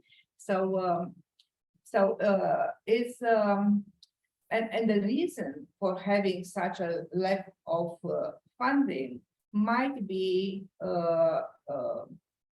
towards the R&D policy, but also what I want to stress is that a lack of collaboration with the other state entities like Ministry of Energy, but not only this one, into merit-based competitions on research. This is what we were missing, that hopefully will be not the case with the newly announced national plan of research, as I said, just launched in March. The one volatile. Well, volatile is the strategy. The strategy. Yes, no, the national plan is already announced, and we hope for the next years to have the funds for research. But we speak about research in energy, and what I wanted to highlight is that we need the issues that our system face to be somehow linked to the international research issues and to be brought for fair competition on in the research arena. Yes, I understand what you're saying, and that major collaboration is needed, and this is the set plan that can offer this kind of collaboration, and not just that one. So there are also associations like ours that offer similar possibility now to create many opportunities. As we have people online that needs to leave as in originally foreseen, we need to close in 5 minutes. So I would go, if you can, I'm really sorry for that, we don't have more time to discuss. Just a few words. So what can be done to have Romania R&D, more in the energetic system research, more, let's say, involved at the international level, and how to increase the participation, the capture of grants at the disposal, because we went around, and of course everybody is very proud of what is done, but it's not efficient because the absolute numbers are there. So what do you think should be done? Well, I'm looking back in our experience, and I think that what we have to do at national level is to strengthen collaboration between different actors. And you already mentioned this as a missing point, and it is a missing point. We noticed that when we did this in nuclear and we brought together other actors. Sorry, at national level. At national level, yes. But having many in a group, each group has other contacts, and we can go in different other projects for the not only in those, like in our case in nuclear, but we could go, or we could bring other kind of institutions, with other profiles in this kind of project. In this way, we can increase indeed the budget at Romanian level in the total framework program, research framework program. Thank you. Mihail, from your perspective? Well, generally speaking, I support the idea of increasing cooperation, communication, and exchanges between industry and universities, between partners in various countries. And I'm one of the lucky persons who had the chance to sign over 12 grant agreements with the European Commission in the last 7, 8 years. And compared with the slide that we have shown with the statistic of the European Commission, with the first 10 entities from Romania, we've been for a couple of years in the first 10 with another organization. But to increase the contribution of Romanian organizations in the success of participating in, I would speak first about European funded projects. I think we should also look at the way the evaluation is done and the way emerging research institutions, state-owned companies or other partners in European consortia are perceived. I also speak from the experience of expert evaluator. I think if you want to promote research and development in a specific region, you need to have some more understanding and flexibility while providing the final evaluation. So, in other words, of course, big countries, Germany, France, are always engaging because the support in European funded projects started many years ago. We entered this game after 2007 when Romania was enlarging Europe, let's put it like this. It took us a while to understand the processes. I think we are now fully equipped, especially universities, but also utilities in Romania entering international consortia. I think we should be also looked from the other side and not only suspect, you know, the interest of Romanian or Eastern organization to participate in international projects. I think this is a fair approach, and while we're speaking about diversity and balance, I think we should also keep this in mind. Okay, thank you. So you have used suspecting. So you think that when they evaluate the project, they're suspecting the good intentions of the applicants? This is not what I meant, but I think when participating in international consortia, chances should be equal. Okay, good. Thank you. So we understood that there's major cooperations needed. Just for you, Mihaela, just one sentence, because you raised this thing, the major collaboration. What prevents major collaboration? They don't agree. There are competitors between them at different national level. Also, what is missing? Why they don't communicate it more? For political reasons, economic reasons. So what is the reason? Well, when you have very limited resources, then the answer to cooperation is somehow distorted. And I think that the main problem, and I also touched the other issues here, is that if you want to have a good image, a good standing as a research entity to go, doesn't matter on what level to research, you need for that time, human resources, and this is funding. And if you miss this, then you go into distorted answers, including miscooperation or misunderstanding. It's when you are below a certain level, there are other laws, we understand this, that apply than when you are in another gap. So my answer is for the country, for the political decisions to understand that funding research and development, R&D, is crucial. It's not a work, it's not to have good numbers, is crucial for the economic development. including energy. Yeah, thank you very much. Actually, this is the fact we also encountered that this is a structural problem, so it's not occasional and it's on the reflects on a regular basis. Now I will turn the screen. So thank you very much. Thank you so very much to the panelists. We will now what happened? Yeah, of course. So thank you very much. Now we will continue with the second part. We will hear what is at the disposal now of Romania, and I will give the floor to SUPEERA and PANTERA, who will talk about the opportunities, and he will lead all the second session. So yeah, see you now. What you need to do, you sit here, you stay there. Okay, so let's hear.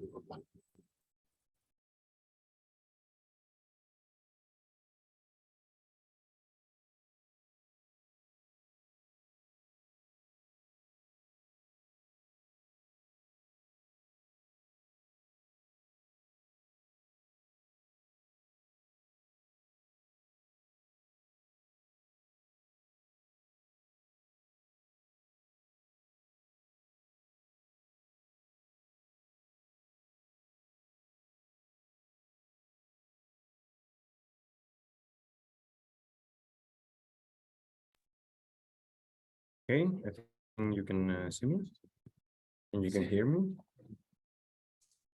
Yes. That's right. Let me share my screen.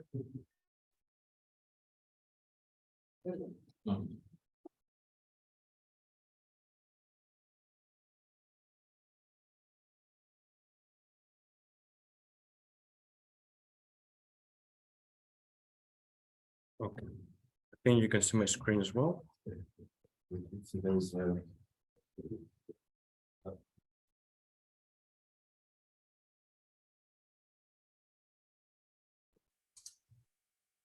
We do. SUPEERA, we see. Okay, that's great. That's great. So these things there. Presentation.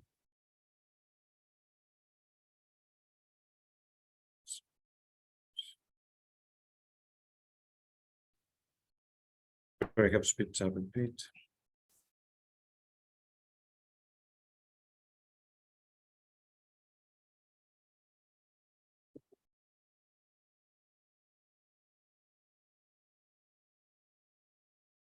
Here we are. So on the second part of on the second session and the discussion afterwards, we'll talk about which are the research innovation opportunities for collaboration, and we will focus mainly on Horizon Europe and Cluster 5 and the widening part.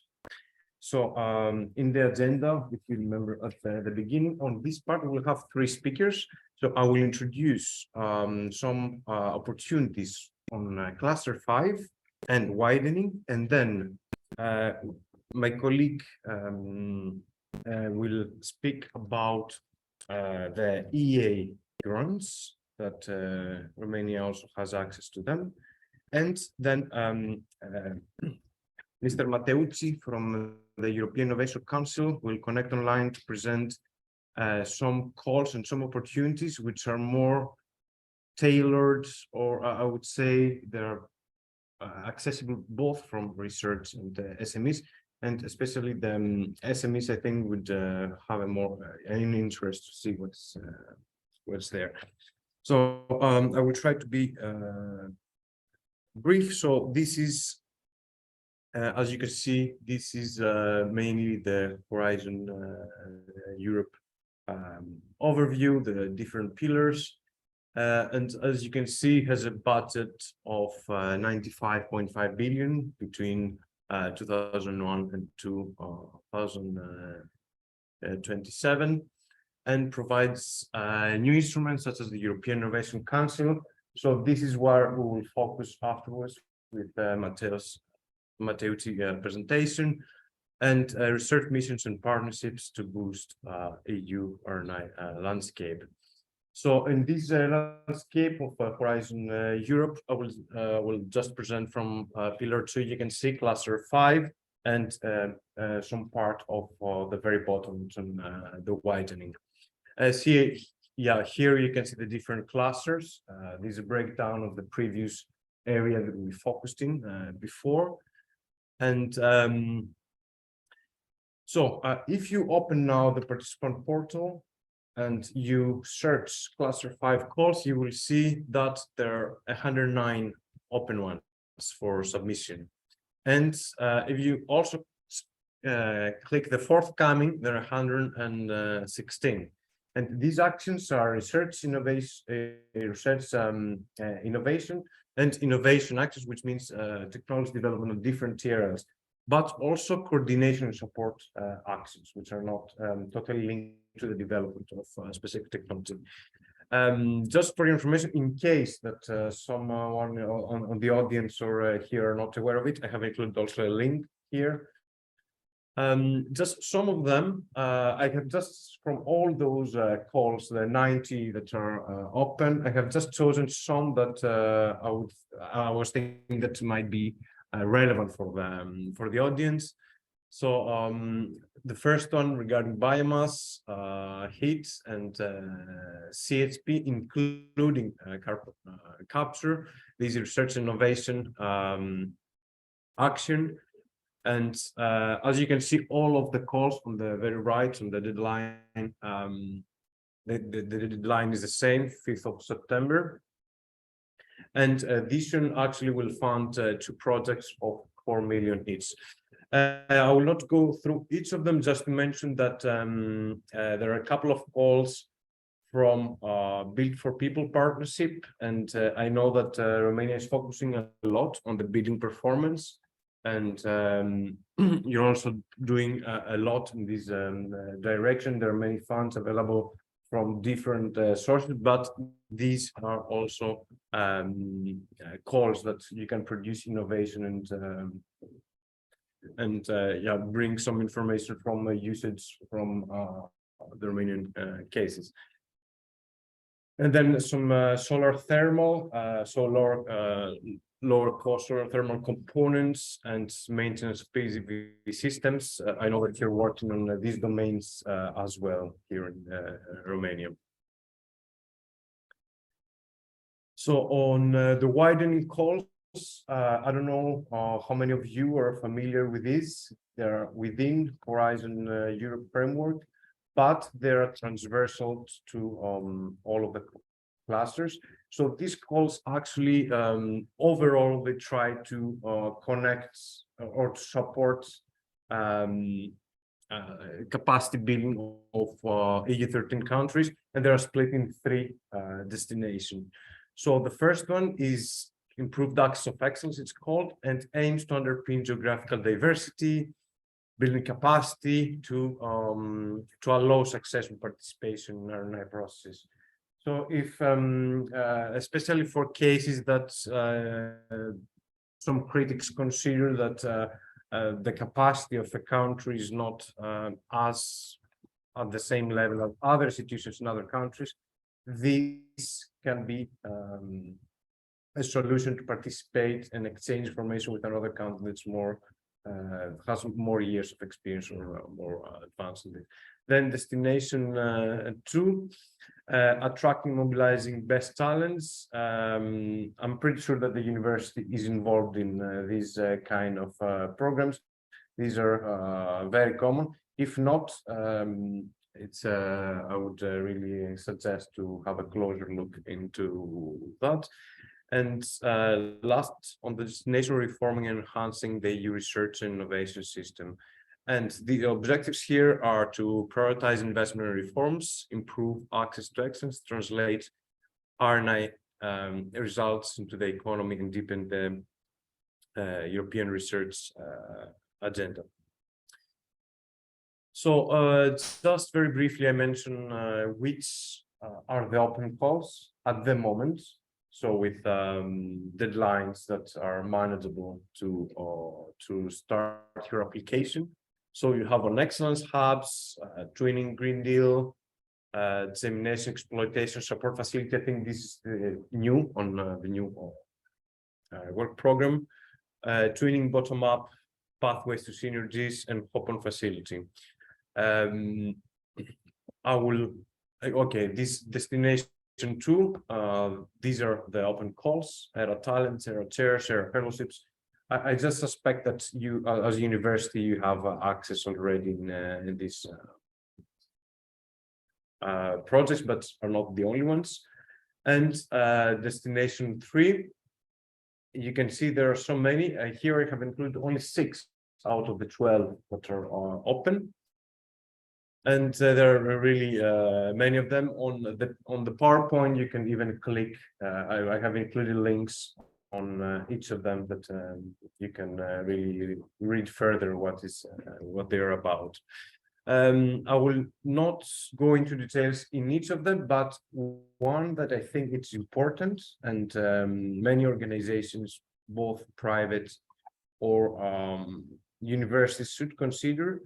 It's called the Hop-on facility, which actually integrates, so it's a successful or a funded active research and innovation project that develops, let's say, a specific technology, and a participant, they can, a participant from an EU 13 country or from Romania can join these running projects already. And this does not only apply to projects that are under Pillar 2, which means the Cluster 5 that I showed you before, that are more on these environment, energy, and build, but also on projects under European Innovation Council, which Francesco will talk about it very shortly, under the Pathfinder scheme. We'll discuss this a bit more in detail afterwards. So, which are especially encouraged applications with activities that contribute to the policy objective of transition towards green and digital economy. We'll have a speaker this afternoon on this topic, and applications must demonstrate added value that this extra partner will bring.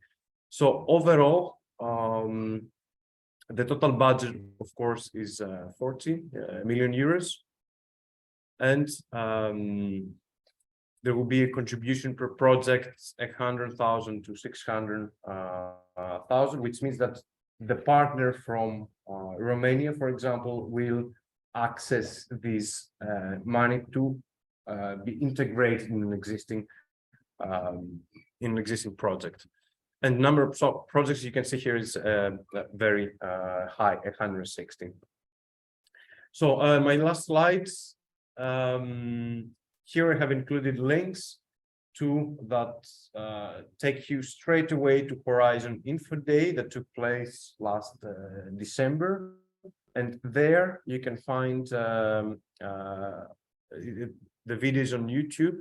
So you can find different speakers explaining each of the calls that I showed before.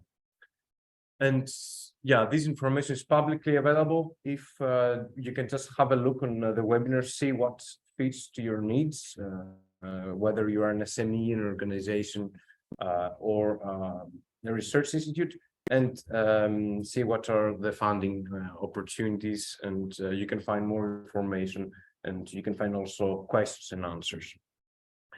So now I would like to give the floor to Francesco, if he's with us, or to Berta from Sintet.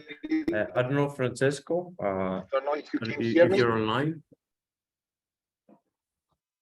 Can you hear me, Spiridon? Hello? We online, we hear you, Francesco, the ones online, but I'm not sure they hear you from Romania. Spiridon, do you hear Francesco? Can you speak again, please? Okay. And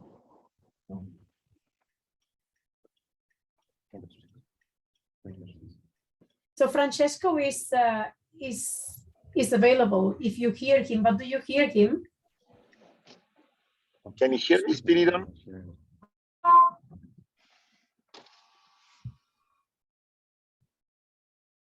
Sorry, just give me just a second. So they can hear Francesco. We cannot hear him.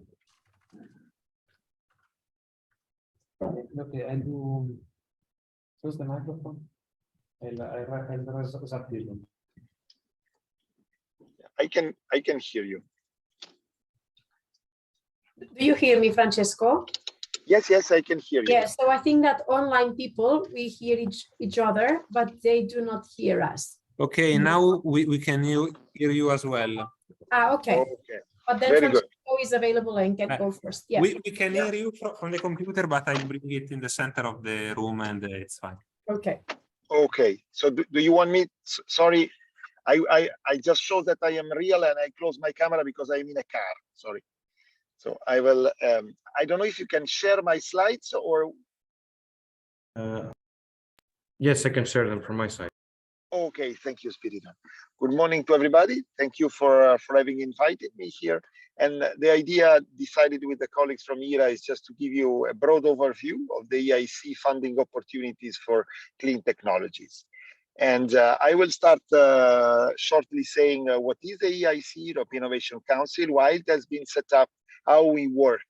And then just to show you some examples of how we approach the broad area of clean technologies, and then showing you the opportunities for the EIC work program.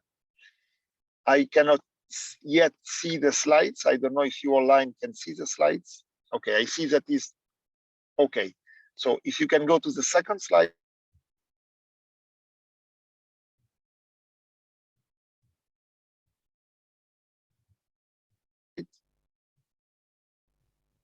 Second slide, and to the third one. Okay, very good. And then to the following one, to the next one. Thank you. Yeah, just the following one, please.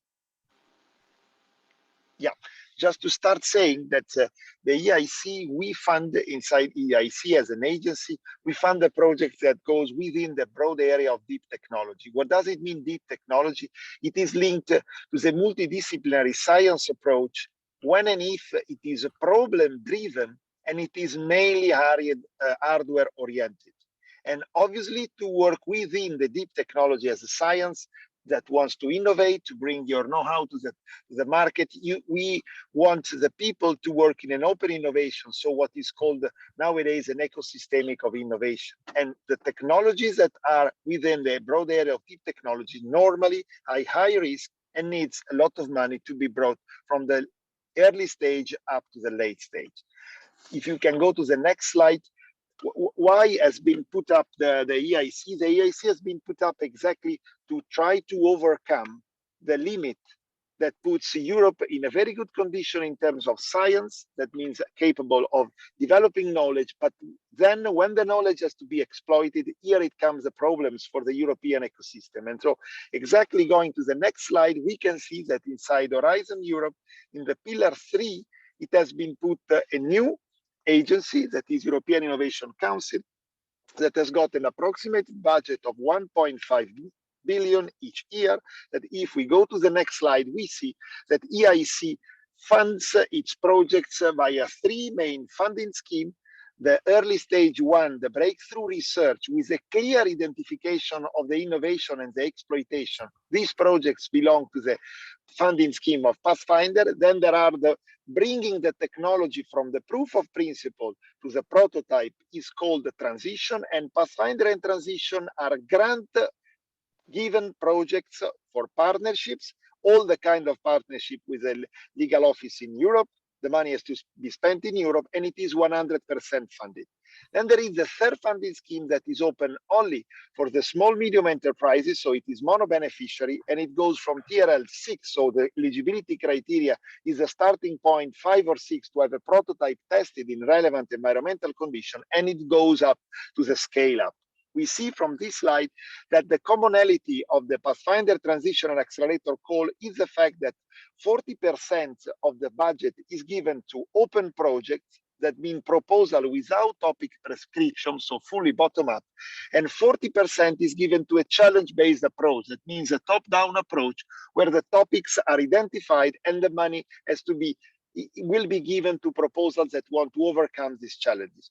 Another peculiarity of EIC are the following two. The first one is that it is the only agency in European Commission that is entitled to write its own work program.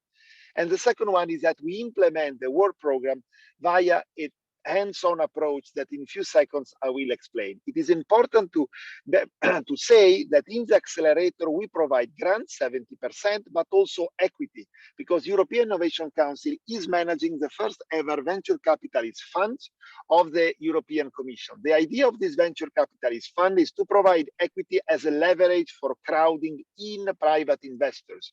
That means that the idea of EIC is to fund the projects that will have a lot of difficulties in getting private money, and so it is something like an enabler of the private money crowding in from the side of the private investors. So we give money, but we want to be sure that there is also private money that is enabled by the fact that EIC will put more equity on top of it. If we go to the next slide, we see two slides that try to describe how we work in a hands-on agency. That means we are not a grant-giving agency that monitors projects, but we provide via external services a different level of the funding scheme, Pathfinder and Transition Accelerator, different business acceleration services provided by external experts that try to facilitate the innovation journey. But what is also really relevant inside EIC, if we go to the next slide, it is that inside EIC there is a team done of 10 people, the program managers that are vertically on top of certain topics. If we go to the next slide, we see that we are 10 program managers. You can see here the different topics on which we are working.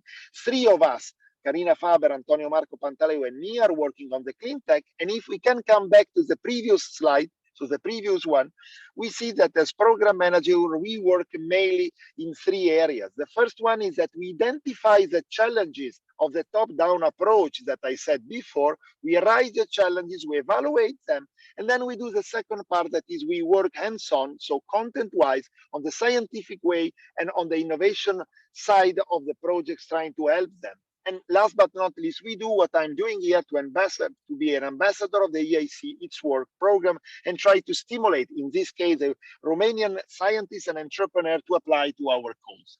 If we go to the next slide and to the following one, we can see some examples. The next one, please. We can see some examples of the broad thematic portfolios. What are thematic portfolios? Are a group of projects grouped around certain areas. And here we see that, let me say, the most typical areas.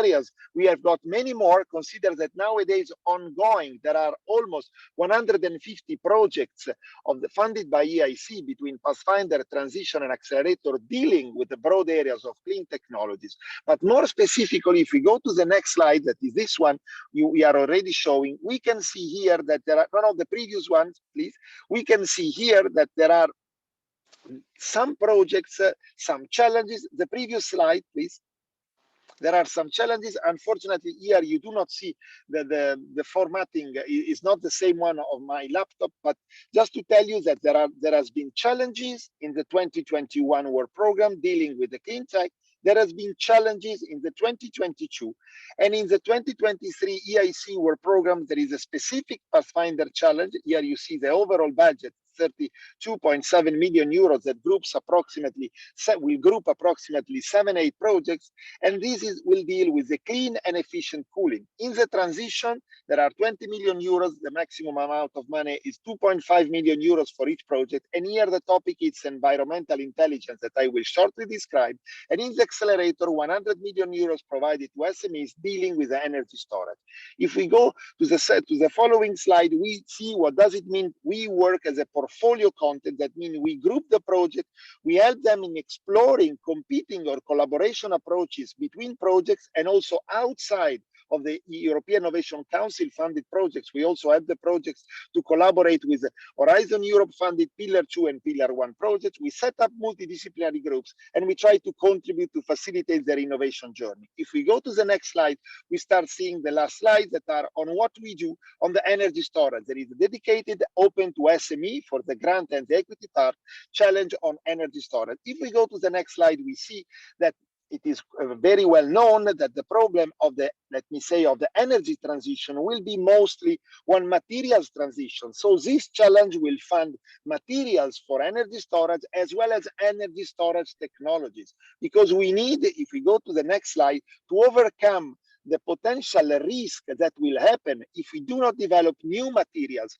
because most of the technologies, in particular, for example, the lithium-ion batteries, are based on materials that are considered critical. So there is the risk to go from the dependency of providers or suppliers of gas, going to the dependency of suppliers of critical raw materials for the energy technology. So we need to give a strong push in the direction of developing new materials as well as new technologies in the energy storage. If we go to the next slide, you can see here the background and the scope of the accelerator challenge. You see what we request to the companies applying is that they have to show that they want to scale up electrical or thermal energy at low cost, high density, ranging among all the kind of technology from the mechanical, the electrochemical, the thermal, etc. And we want to develop, so also open the possibility to apply to the companies developing smart operation and control of storage assets. So the idea, if we go to the next slide, as an expected impact from this challenge accelerator is really to help the strong penetration of intermittent renewable energy sources, to develop a decarbonized, interconnected, sector-coupled and flexible energy system, as well as also giving the opportunities to develop new business models in the way of participative approach, such as energy communities. If we go to the next slide, we see that obviously all the proposal can apply for the different use of energy storage, both on the left side of the stationary one or on the right side of the transfer. We are really waiting for companies that work within the broad area of energy storage. If we go to the next slide, we go inside the field of the environmental intelligence transition challenge. To this challenge, the eligibility criteria is that the idea that you want to push from the proof of principle, so TRL 3, up to the TRL 5 or 6 has to be developed within an Horizon Europe funded project within a certain timeline. All this kind of information, you will find them inside the EIC Work Program 2023. If we go to the next slide, there is a scheme of what does it mean environmental intelligence. Environmental intelligence is the grouping of the multidisciplinary technologies as well as know-how, ranging from the collection of environmental data. This collection can go on in situ, so sensors, or ex situ, so satellite data. And this data is to be linked to the broad area of environment. It can be data on the soil quality, it can be data on the water scarcity, it can be data on the air pollution, and all this kind of data, once collected, that's the second part, has to be processed and has to be analyzed. So this is the second part of environmental intelligence that relates to the data science. And then there is the final use. What can we do? We can apply this data to assess, to develop data-driven policy, or to develop new remediation technologies, for example. If we go to the next slide, we see some information linking to the transition call challenge. We see here that the challenge is both enabling the development of materials and technologies with a specific objective, as I said before, of the 4 steps of detect, monitor, prevent, reduce, or eliminate environmental, for example, pollution ranging from the soil, air, or water. If we go to the next slide, we see that the ambition, the impact of this challenge is to develop the technologies of environmental intelligence to help the development of business, as we say, a reliable and credible business model. What we want to try, obviously, is to exploit at the end of the transition. We want to be properly identified and implement this exploitation strategy. It can be licensed the know-how, it can be selling the know-how, or it can be putting the know-how inside an SME or set up a new SME. If we go to the next slide, we see some examples of typical issues that are not properly addressed inside the transition challenge. So in the transition, it's really important here we see some feedback from the jury members to clearly identify, for example, the intellectual property rights, ownership, to identify the technical and business risks, to look at the team that will futurely exploit the research, as well as looking at credible objective for the business model. So just to conclude, the last slide is here. You can find in the last slide the link to the info day where you find more details on all the EIC Work Program 2023. Just to conclude, saying that we really would like to see many more proposals to the EIC coming from widening countries such as Romania. So please feel free to ask, to look in the internet site where you can find all the links to ask questions from the administrative application, from the project management side. If you need everything, please collect questions and send to our colleagues. You can find the info desk. And please be aware that in the EIC, there's a real opportunity to further develop your ideas inside credible business to scale it up to the market. Thank you very much. Thank you very much, Francesco. This is actually very important information, and I think it's very relevant also for our audience here in Romania. Since we're a bit out of schedule, and I would like to thank you very much for your flexibility. I know you're in on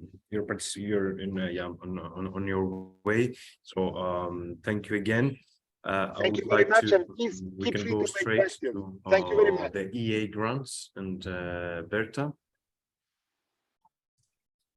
Yes, do you hear me? Do you hear me? Yes, I can hear you. Yeah, okay. You can just maybe continue pressing if you have my presentation ready. Yeah.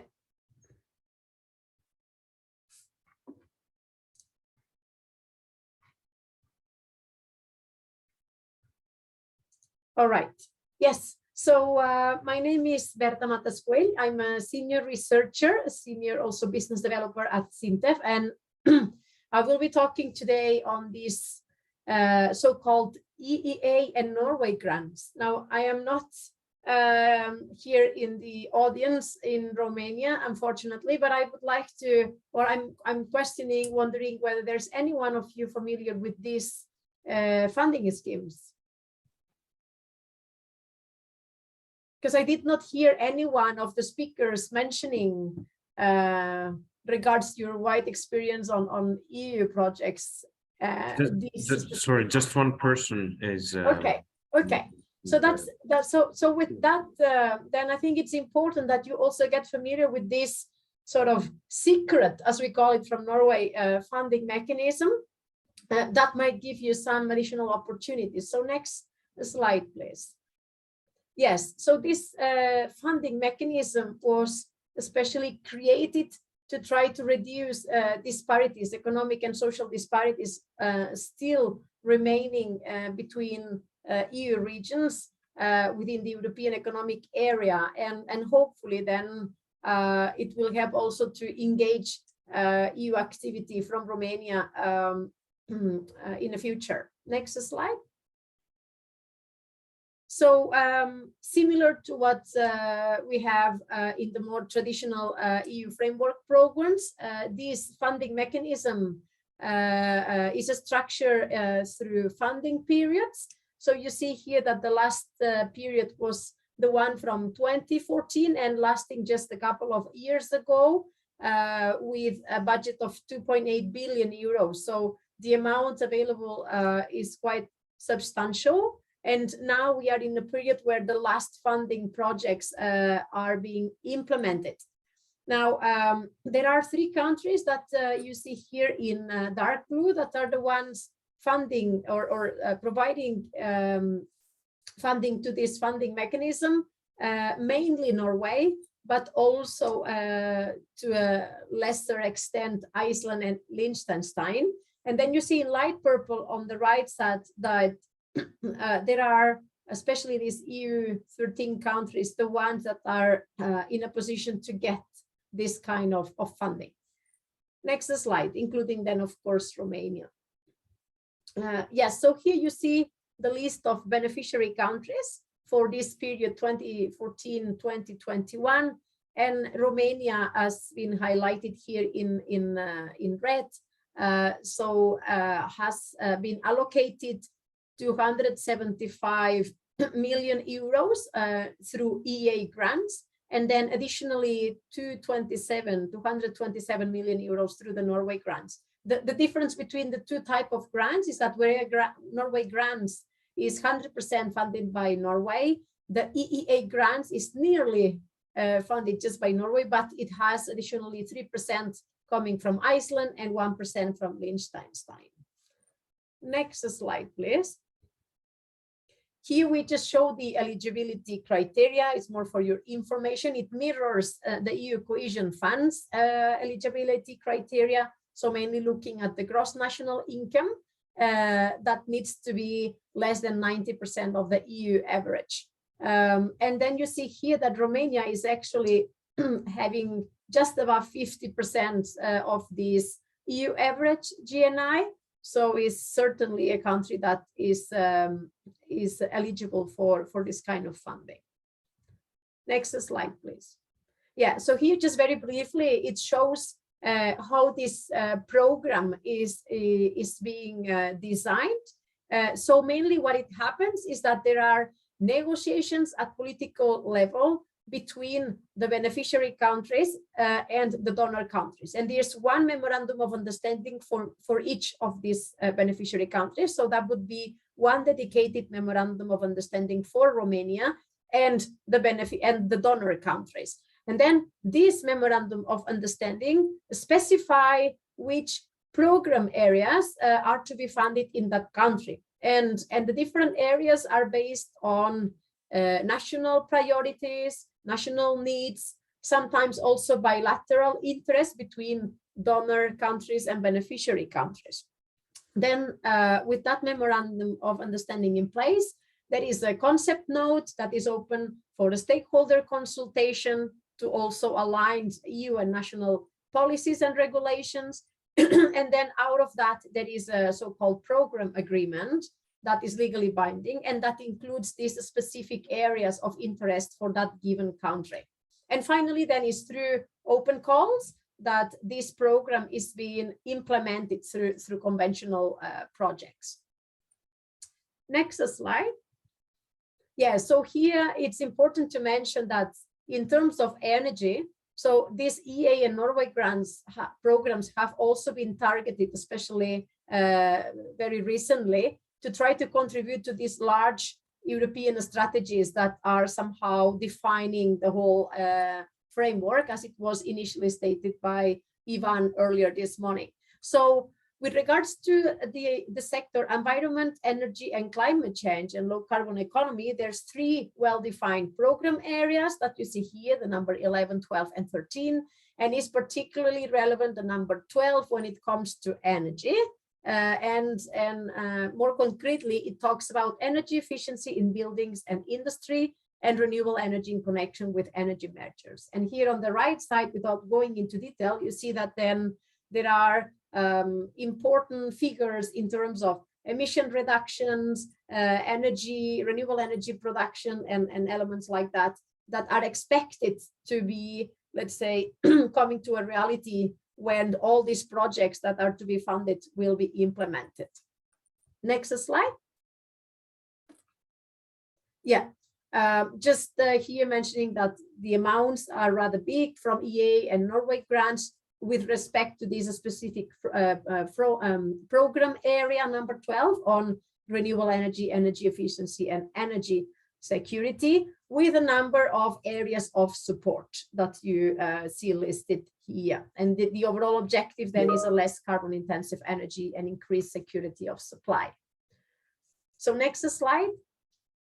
Yeah, so when it comes to Romania, for this period 2014-2021, you see here that there were 5 areas of support that were considered within this memorandum of understanding. And if you see at the number 4 of these areas, there is one called increasing the generation of energy from renewable sources and the reduction of CO2 emissions.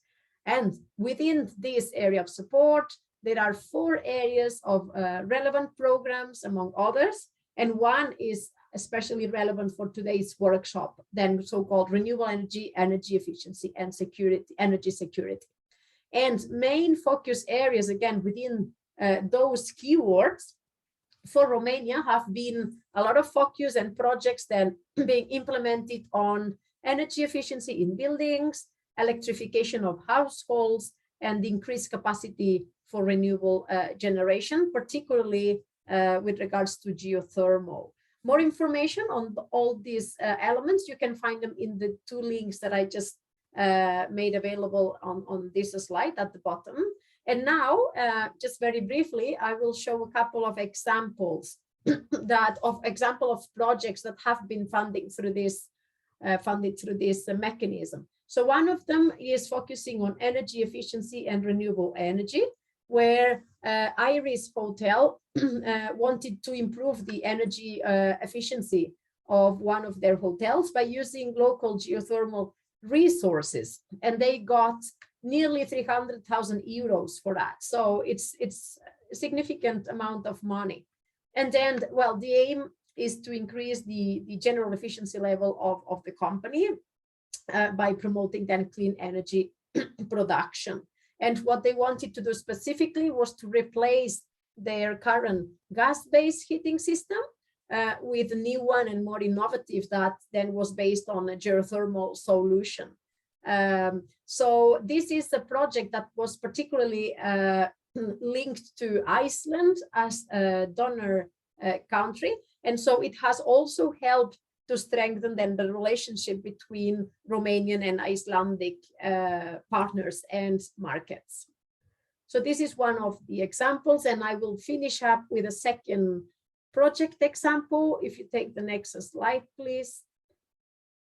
Yes, which is on hydropower. It was nice to me to see today for me that, well, hydropower indeed is an important share also of the energy mix in Romania. So here the project title is the small hydropower plant to increase local potential. The project promoter is TMK Hydro Energy Power. And then again, similar numbers in terms of funding available. So 300,000 euros they received in order to then construct a small hydropower plant on the Varsava River, well, to capitalize then on this hydropower potential on the Banat Basin. And they claim that in addition to generate, well, all these additional amounts of kilowatt hours, 350, utilizing available current flows, they also were able to reduce the costs compared to alternative generation of thermal or other hydropower projects, mainly because the infrastructure was somehow already in place. So the project also is supposed to contribute to enhance local employment and create business opportunities.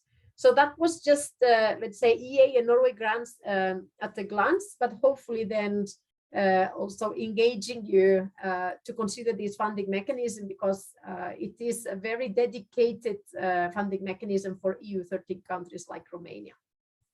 So that was it from my side, Spiridon. Thank you very much, Berta, for this. Actually, it's very interesting, and not many people are aware of these funding opportunities Indeed. as well. I don't know if there's any question from the audience. We're a bit behind the main schedule by far. They can just contact me also Yes, outside. yeah, of course. From Mikhail.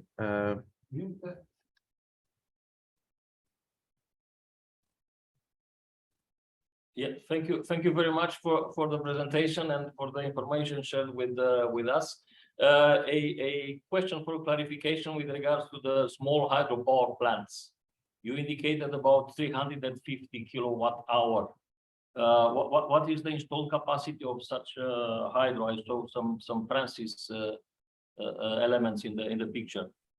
Yeah, it's a good question. I cannot answer that because this information was not, as far as I recall, it was not available. Please, sorry, please start. Sorry? Please start. I turn on the audio. Yeah, so I was just to say that the information that is made available in this EA and Norway grants website is rather limited. So I could not find this information. And there is, I think if I remember correctly, there is a specific website for the project, but it was in Romania. So I could not understand obviously anything, but I encourage you to take a look at the link that I also inserted here at the bottom of the web of the page of the slide, because that link will also give you further link to the project website, which is in Romanian. It might be that there is some more information regarding your question.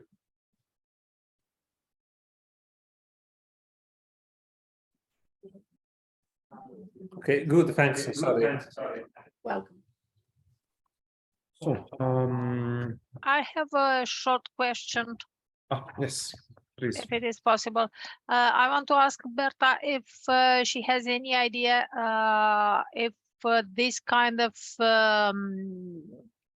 line will be open for the new period of time, 2023, 2027. Yeah, so the latest news I have is that now they are in the process of starting a new, or considering a new negotiations for a new funding program that most likely will start around 2025, 2026. So at this stage, it's more at the latest funded projects from the previous period, 2014, 2021, are being finalized. And now probably very soon, new political negotiations will be kicked off once again. But the program itself, the new program, to my knowledge, is about to start in a couple of years from now. Okay, thank you. Thank you for your interaction, the question answer. Of course, you can click on the links that all of us have provided in the presentations and find more.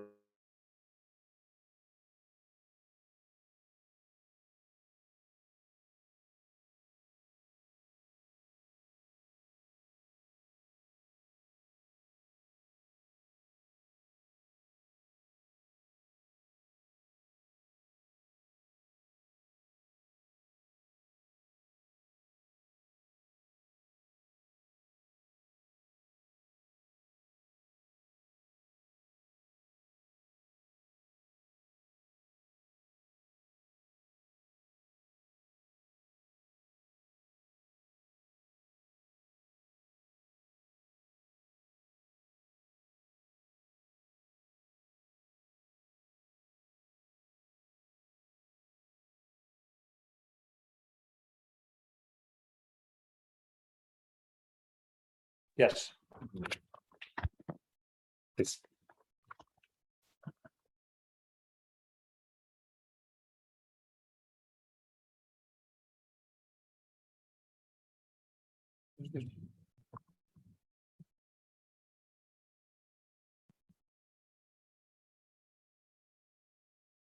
Use this. But I don't have a. It's open. It's open. Okay, great. Sorry for this. Somehow I lost the connection on my other computer. Just what I want to say is that now we'll see some examples of projects or actors that had actually access to this kind of funds, mainly on Horizon 2020 and Horizon Europe projects. And I would like to invite our first speaker, Marius Ionilescu Popovic, President of the Green Initiative, that will present the experience from an NGO participating in research and innovation projects. Then we'll have Chrysanthos that will project the experience from FOSS, the research center, and then Andrei Daniel Greșinău from Magurel Science Park Association, and at the end, Monica Florea with several years of experience in EU-funded projects from the to give the perspective of SMEs. Marius? Sorry, select the slide. So,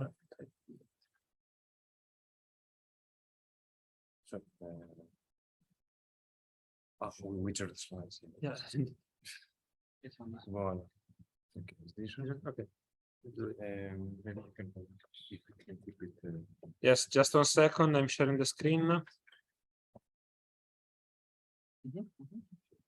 Okay.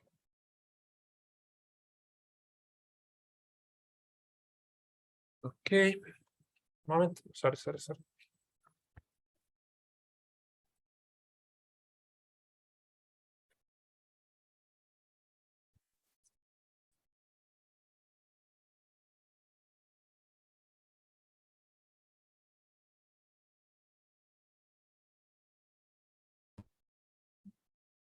Okay. Okay.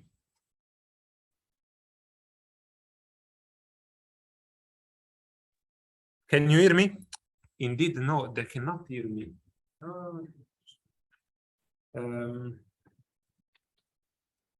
I could speak into that one.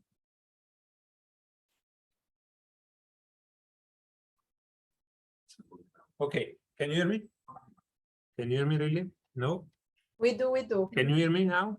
Online we do. Now seems no. Okay. How do you know that they don't hear?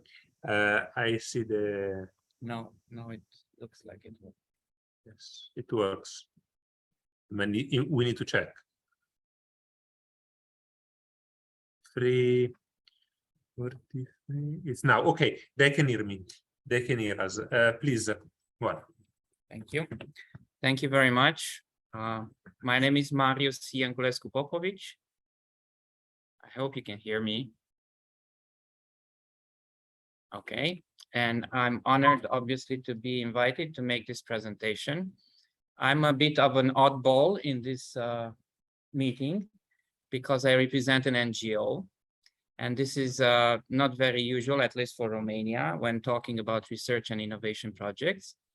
And I'll give you a few things about our experience in such projects. First, what you need to know about us. I hope I can make this work in terms of next slide. Just what is the This one? Is the other one. No. Okay. This is our, let's call it facility in Mogoșoaia. This is a small village on the verge of Bucharest. So it's in the metropolitan area. And this is basically what we call Green Mogo Center, which is a training and I would say research center by now, and I will explain you why. Okay, it's another view on the same building. It's basically our home and our NGO's headquarters on the same plot. Greenitiative is a small NGO, similar to a family business, but not for profit. So this is also not very usual to have a real SME in the world of non-profit. And we call, I said it's also, besides the training center, it's also a research center because it's basically a non-formal lab for testing building technologies mainly, required for energy efficiency and climate change adaptation. We also use it as a training center because we think a green building is a very powerful tool for teaching both kids and adults as well about energy solutions. Thus, we have implemented in this building a lot of demonstration solutions. And since EIRE funds were mentioned before me, this center was basically co-funded by an EIRE grant and by our own money. So it's like 50% in terms of cost, building these training centers. And before that, we were basically doing the same activities, but in our home. You see here in 2020, we received the Green Building Award of the Year from Romania Green Building Council for the first building. And we started doing activities, mainly training activities in our own home, which is a green building. And then we decided to kind of move these training activities into a proper training center. That's why we built the second building, the Green Mogo Center. Why we do all this? Because as individuals, as persons, we discovered back in 2003 the climate crisis, and we decided to do something about it initially at the personal level, and then we kind of institutionalized. By I mean me and my wife, and we institutionalized our efforts into an NGO focusing on education, on local sustainable development, and on promoting green buildings. And up to like 3 or 4 years ago, we treaded the same path as almost every NGO does. We focus mainly on training and on, let's say, policy change. But we met with Mrs. Albu, one of the previous speakers at the conference, I guess, a few years ago, and she invited us in a research project. And initially, we were a bit surprised. What would an NGO do in a research project? But then thinking back, we realized that for many years, we had already been doing, let's say, not proper research, but testing of various technologies and various ideas. And then we came to the conclusion that basically an NGO is native to the innovation field, in the sense that usually people found NGOs when they are not satisfied with the current state of affairs and they want to see things done differently from the status quo. But this usually happens, I mean, NGOs are usually seen as innovators in the social field, like social innovations and so on, less in the technology field. Usually people associate the technology innovation with businesses and academia, research centers, and so on, less with NGOs.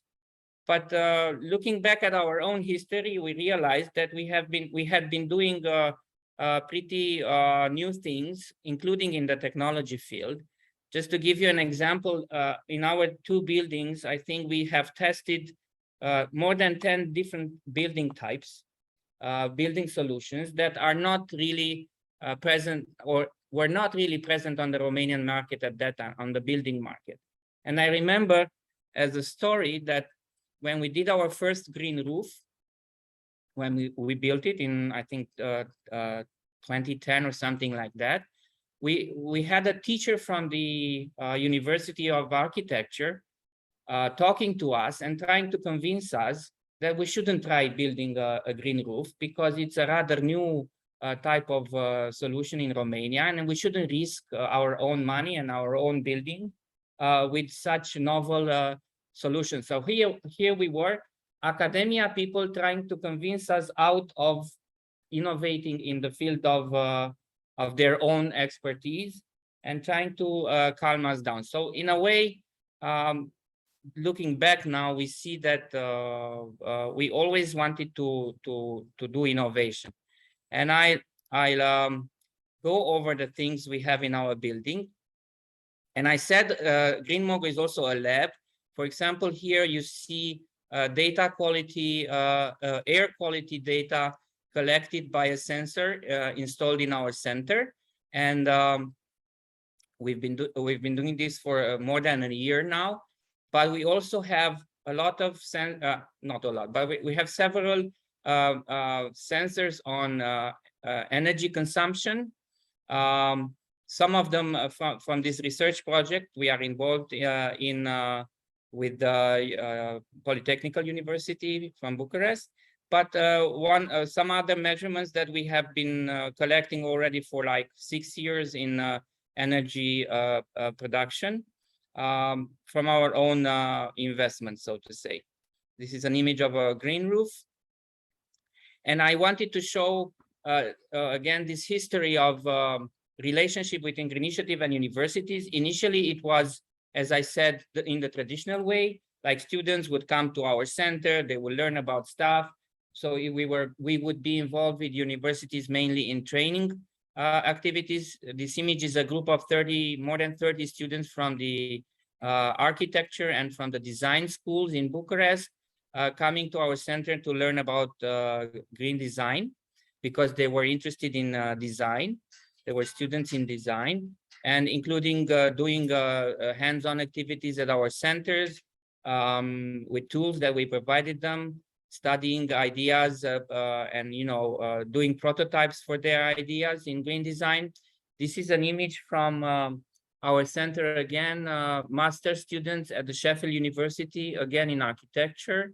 They basically had a program in which they studied our ideas and came up with, at the end of the course, after they visited us, they came up with solutions suggested by them to expand our activities, to do more of our activities. So these were examples of us collaborating with universities, but in the traditional way. Until this moment, when Polytechnical University of Bucharest invited us into the EIRE project, which is a proper research project at the European level. And we are the only NGO in that group of, let me show you, a lot of universities, few companies like Mercedes-Benz Energy, specializing in battery storage, in energy storage. Some other universities from Sweden, from Austria, and companies from Germany. We are the only NGO in it. Why? Because they needed a demonstration site or a test site for some of the concepts in the project. And it's we had the proper architecture for them, because we had two buildings and they needed to measure consumption patterns in a multi-building environment. And also the buildings are, one of them is a residential building, the other one is a mixed kind of commercial residential building. So this type of, let's say, environments, they would not be able to properly assess in their own native environment. You don't have a residential building of this scale, normal one family size residential building in a university campus. You have large residential buildings there. There are also test sites, but for this specific scenario, our setup was perfect. So now, as I said, Green Mogo is not anymore just a training center, but it's also a real lab where data is collected on specific patterns of energy use.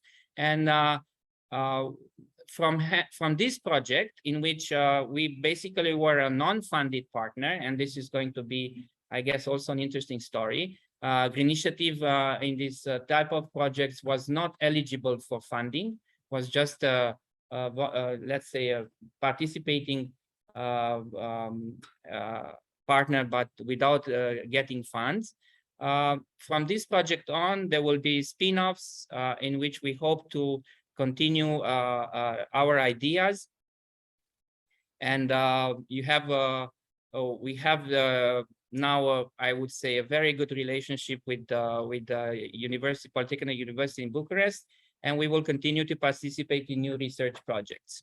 You have here an image of installing the PVs on the roof of our training center, a scheme of the when we decided how to connect the different components and to design the architecture of the power generation system. I would stop here because probably we could talk more during the question and answers sessions. I hope I convinced you that there is a place for NGOs in research projects. Thank you. It's definitely, there is a space for it, and there are many opportunities for any type of actors. And it's very incredible to see your story from where you started, what you're doing now, and things that you could not maybe foresee when you start back in time. We'll get back to on the question and panel discussion. I would like to give the floor now to Christos to present the experience from FOSS, from Cyprus.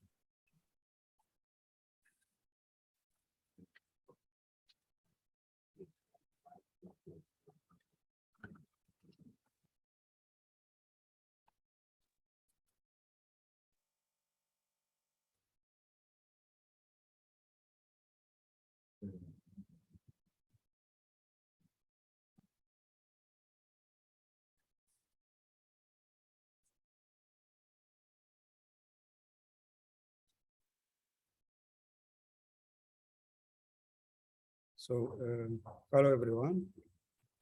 I'm Chrysatos Charalampous. I'm a special scientist at the University of Cyprus, the FOSS Research Center of Sustainable Energy. And I will present you today our experience about with European funded projects and collaboration opportunities. First of all, in my presentation, I will state our vision and some of the recent highlights and of the lab. Then I will present the main research areas and projects participation of our lab. And furthermore, I will present you the most important benefits of participating in European funded projects and the value of the collaboration between research industry and government and other entities.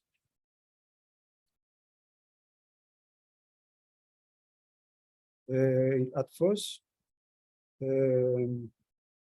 our vision is to establish a regional and innovation hub of excellence where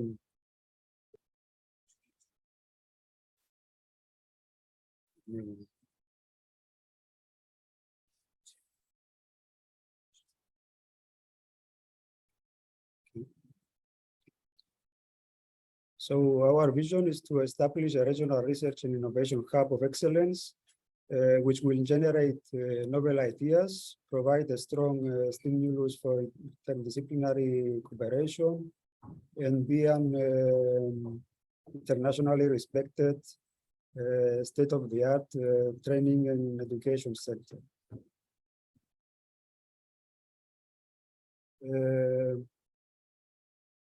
At FOSS, we have state-of-the-art infrastructure, and we are conducting world-class research with a critical mass of trained people.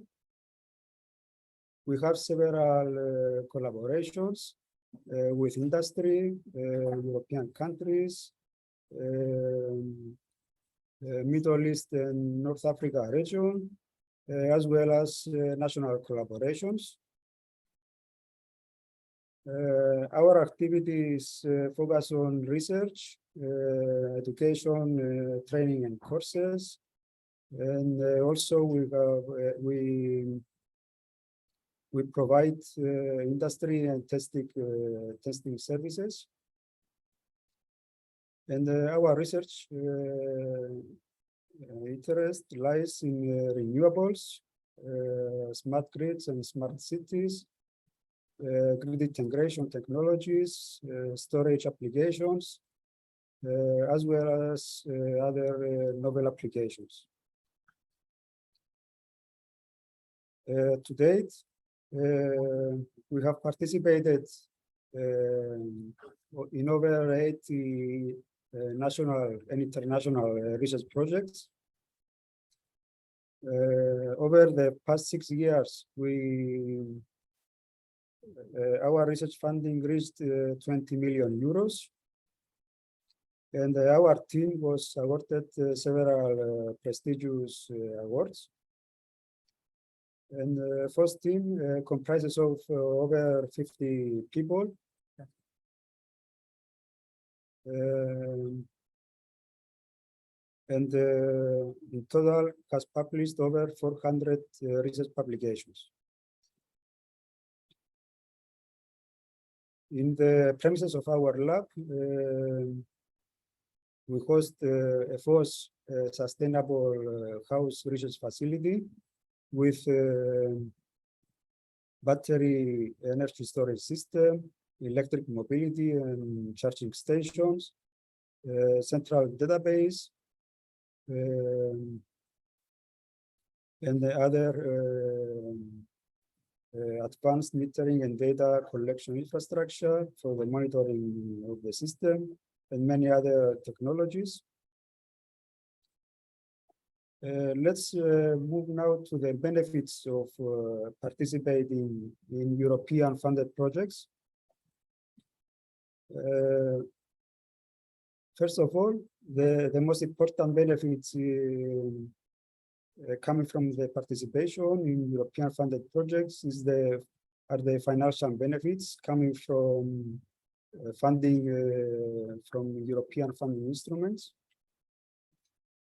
Besides the economical benefits, participation in European funded projects provides an opportunity to anticipate emerging technologies and undertake research and development innovation activities with the best researchers and talents. Another benefit is the fact that it is a way to identify new business opportunities and to strengthen and diversify company innovation and business networks. Also supports companies' continuous renewal and offers a pathway to enter international markets and access to new international partners and customers. And last but not least, you can have the opportunity to develop your own technologies and processes and join the experts of the same field in order to solve problems together. Through the correct selection of the appropriate partners, significant funds can be secured through the European programs, which will bring significant benefits in all directions. The cooperation of academic and research institutions with the local industry is very important and should be done in a targeted manner in order to effectively serve the local needs while simultaneously can create quality job positions in all the fields. And the possibility to host demo sites in your country significantly increases the chances of getting funding, while also increasing the benefits that can be obtained by local partners in the country in general.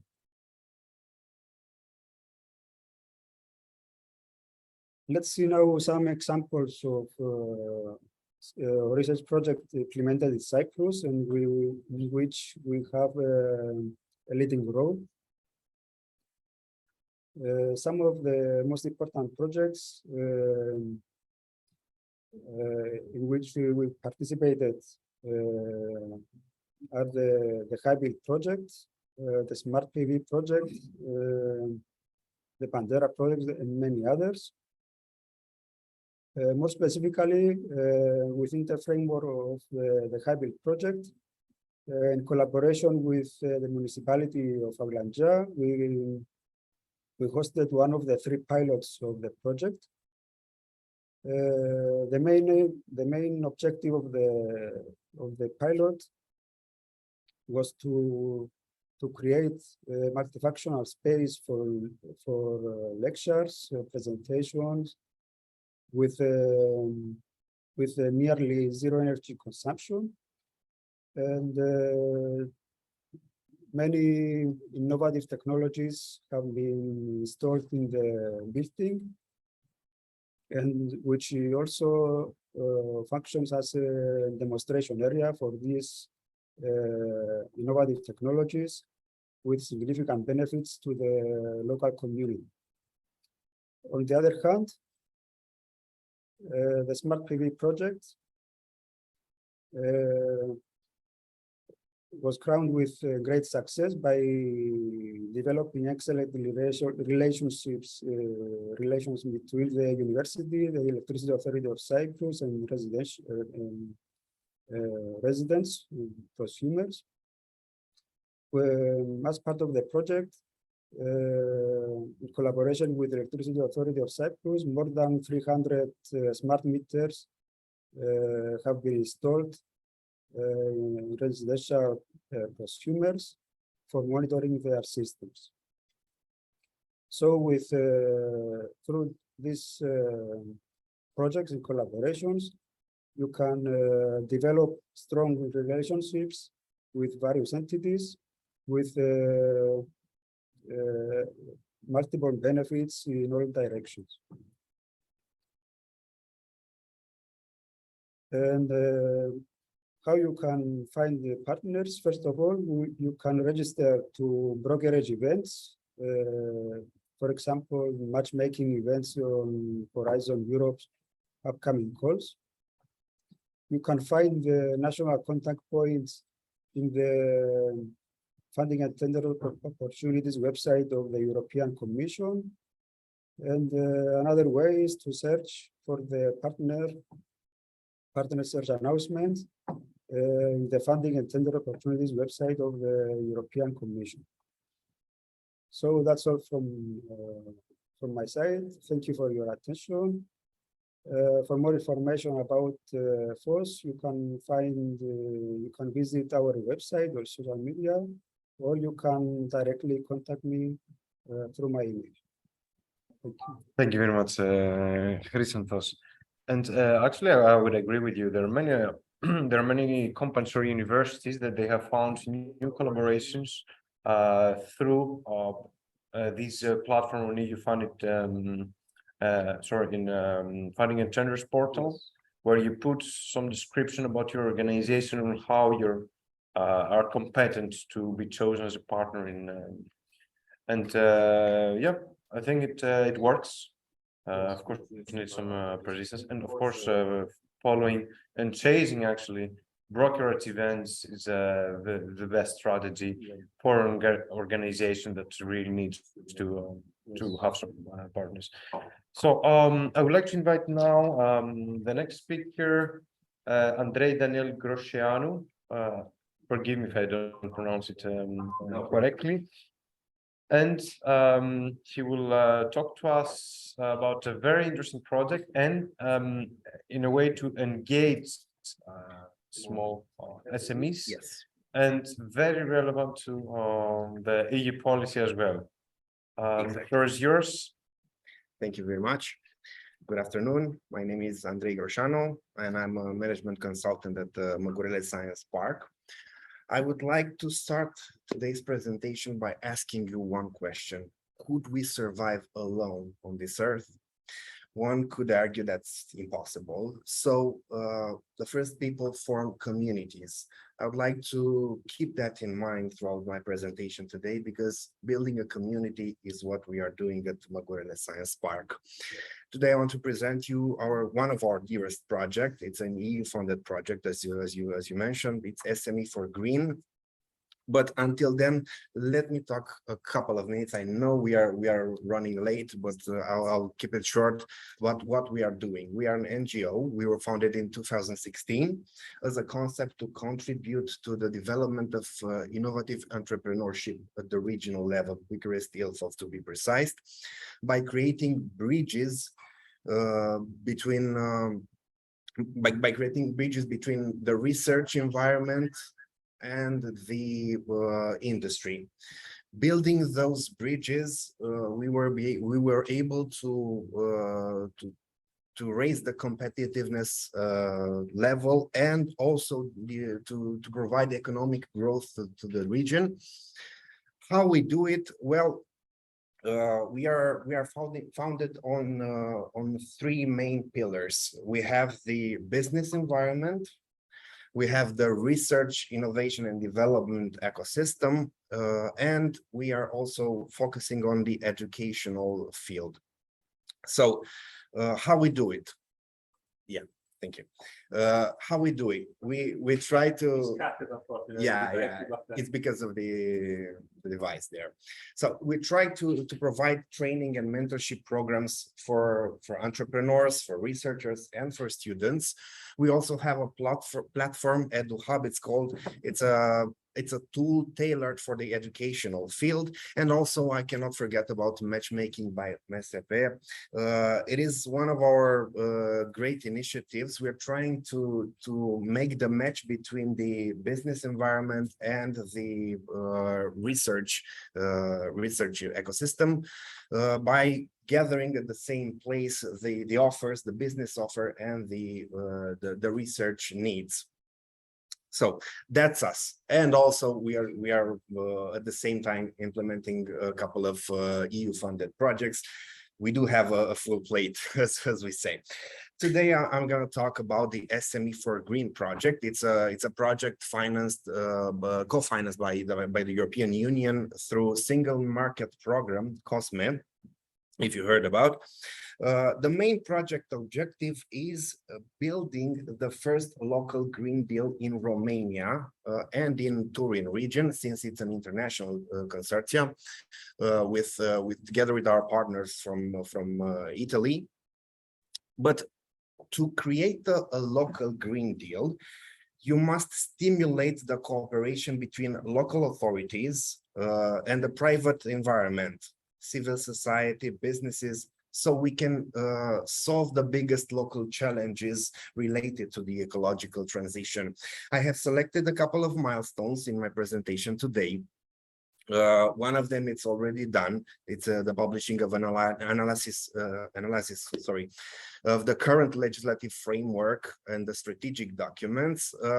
This analysis will be able to, we will use it to mitigate possible risks regarding the creation and the implementation of the local Green Deal.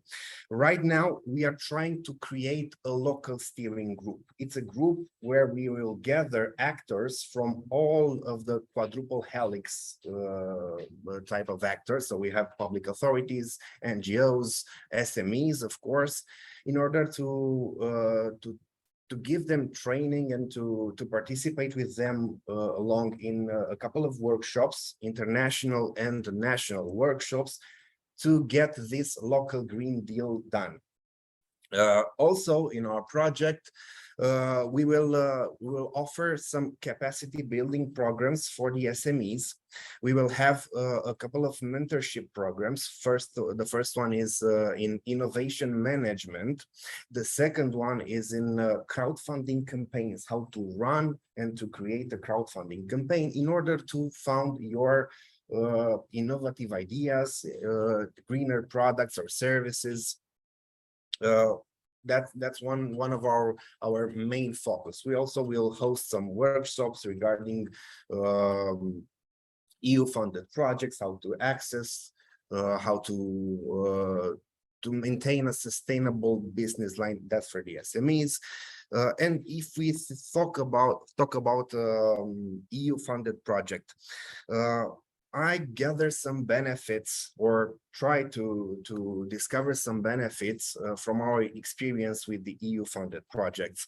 So one of the biggest benefits that we solved, we got throughout this project is finding new domestic and international partnerships. It's one of the best strategies that you can follow. You can use the funding and tenders portal, which we all know, in order to find new partners when you're writing a proposal.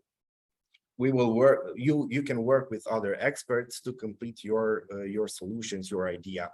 Our partners from our community, we have more than 200 partners in our community. Also, were able through EU-funded project to develop their business, develop new processes, technologies, even enter new international markets. And lastly, we cannot forget about the positive PR and the visibility which a EU-funded project will grant you. So that's all for me today. I would like to propose to you an open call, which if you're interested in what we are doing in the creation of the first local Green Deal, if you're from Bucharest and Ilfov region and you want to get involved, I'll suggest you, I think you have the link embedded in this presentation. I think you will receive the presentation, and I'm happy to work with you to get this thing done. Thank you very much. I think that was short. Thank you for all this. It was very concise, and I would say I know information, but it's very interesting, and you see a different perspective also from another funding program. I really like at the end that you put the call for action, and actually, yeah, this is something that many SMEs can really get to you and get the benefits. There's something for them too. We're trying to get them to sign this local Green Deal along with the authorities, but we are trying to provide them with capacity building programs so they can make this transition, this green transition more easily. Thank you. We can get back to you as well on the panel discussion. I would like to invite the last of our speakers, Monica Florea, Head of Unit of European Products in CIMAVI.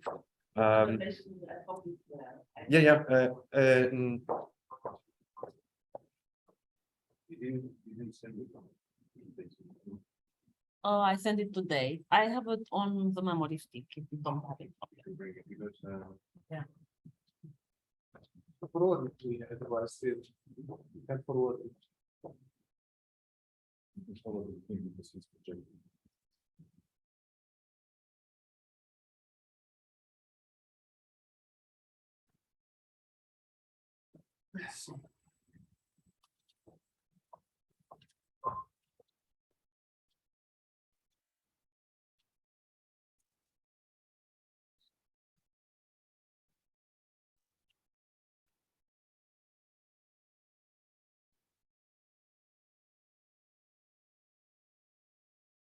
Just a second, and I'll leave you with.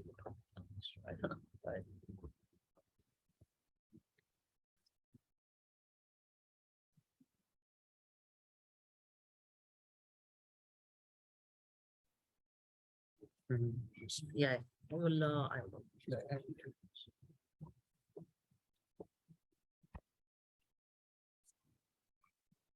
UPP is here.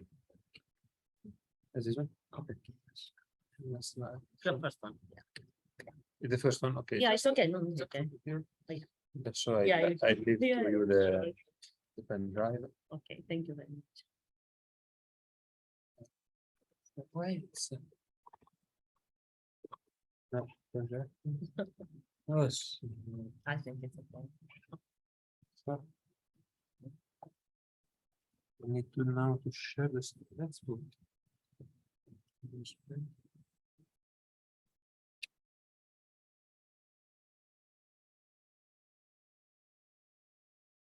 I leave this presentation mode. So no, so because otherwise it will be cut. Ah, okay. It's okay. best to go this way. Okay, okay, no problem.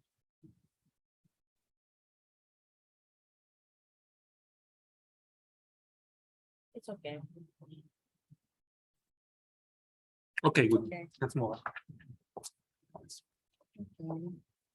So hello everybody, my name is Monica Flora. I'm the head of unit of European Project Department in Software Imagination and Vision, onshore CIMAVI. Just few words about CIMAVI. So we are a software company, a medium-sized company, up to 250 employees. We are located here in Bucharest, and we do software development and integration in several areas. From e-learning, e-training, e-health. We have also security, cybersecurity department, but we also run projects in energy sector, industry 4.0, e-customs, different e-government projects, and we have also a strong agriculture department. A few words about us in terms of research and development. We do have a lot of expertise in research and development projects. We are running more than 45 Horizon 2020 projects, but in different fields, different departments, and we coordinate 5 out of 45. Related to Horizon Europe, we already start. We are starting 14 new Horizon Europe projects. We are coordinating 2 of them. For the rest of the projects, we play the role of technological partner. Our generic role in all these research projects for us is to develop different software tools, platforms, user interfaces. We also have a lot of experience in integration and interoperability, so we play the role of integrator in most of the projects. And we have also capabilities in digital content development for e-training, but also to develop some realistic simulations. And apart from this, in most of the projects, we are also responsible with the pilot deployment and implementation. In Romania, some other neighboring countries, we engage different stakeholders depending on the needs of the project. So DSO, TSO, or different other type of organizations. In terms of technologies, definitely we use artificial intelligence, big data analytics, IoT, cloud computing, cybersecurity, the technologies that are everywhere right now. A few words about our energy and mobility related projects. We participated so far in 4 Horizon projects. We were coordinating a project called Energy Shields that was ended last year, where we built an energy integrated information system application. We also play the role of technical coordinator in a FlexiGrid project, where we built an IoT platform for energy. And in integrity projects that we already, it's finalized, we were playing the role of integrator, and we were building a pilot, a demand response pilot with the biggest DSO from Romania, Electrica. Apart from this, we are also participating in CyberSeas project that it's under implementation, where again, we are building a pilot with biggest DSO from Romania, Transelectrica. Related to, we have also a strong capabilities in cybersecurity and security that it's definitely applicable also for energy sector. We participate in, I think, almost 20 Horizon projects dealing with cybersecurity. We were coordinating several projects. Now we just started also a Horizon project dealing with security. It's about border security. The project is called Odysseus, just started last month. We build different tools, and apart from this, we have a very strong collaboration with many law enforcement agencies from Romania, but also for in some other countries. We have also a very big involvement in Green Deal. This is a very hot topic nowadays, environmental monitoring as well. We were coordinating, for example, flood-serve project dealing with flood prevention. We are participating right now in 2 Green Deal projects. We play the role of partner, and we build some augmented reality, virtual reality solution for fire management in forestry sector, and we collaborate strongly with the Ministry of Environment from Romania, and also with emergency services from Romania. We have projects in Industry 4.0 fields. Definitely, it's a topic of high interest to us. We build different tools and platforms for manufacturing sector, and we collaborate with big manufacturing plants like, I don't know, Bosch, Gorenia, or Continental from Romania, and also Germany.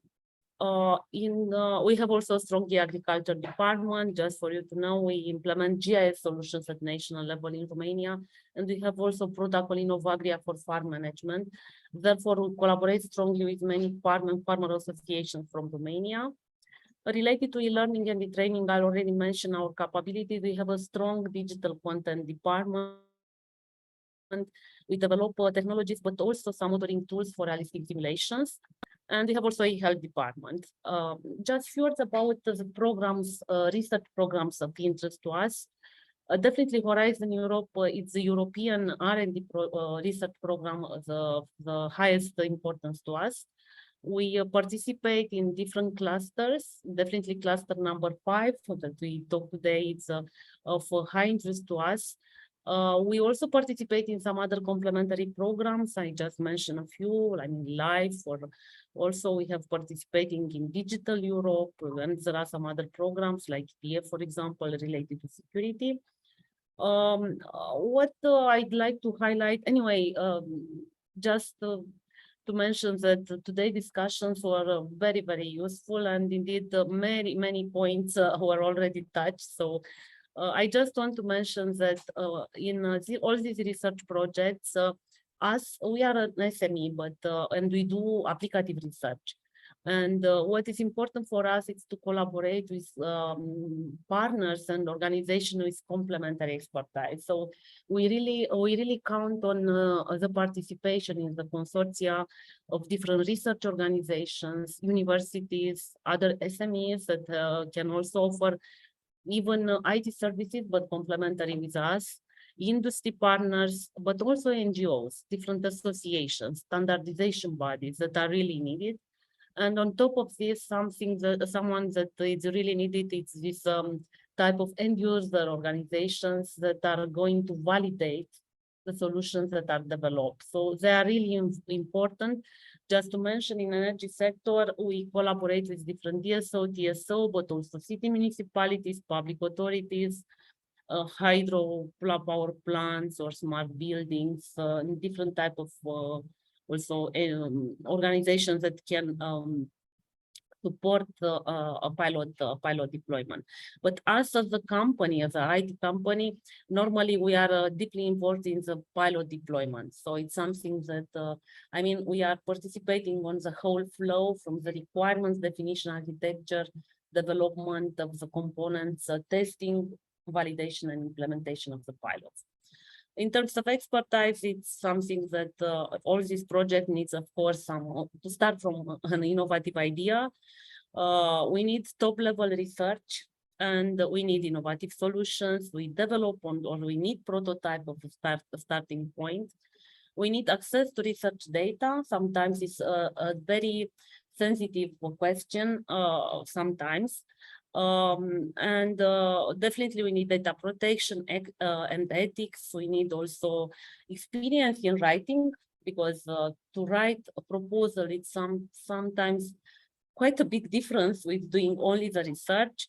We need also dissemination, networking, expertise. We need also knowledge sharing among partners, but also among projects. And I really appreciate your invitation. And I think this sharing of the best practice between projects is really beneficial. And last but not least, exploitation and commercialization. So, and I mean, from our side, I will close here. We are deeply also, or are involved as members in some European association like IoT or BTVA, tackling Internet of Things and big data technologies that we are using in almost all the applications. We are also member in Bridge and Cyber Abyss Cluster, and I'm really pleased today that I had the opportunity to meet partners that we collaborate already with, like University Polytechnica Bucharest, and we really count on them in many research projects that you already implemented or are under implementation.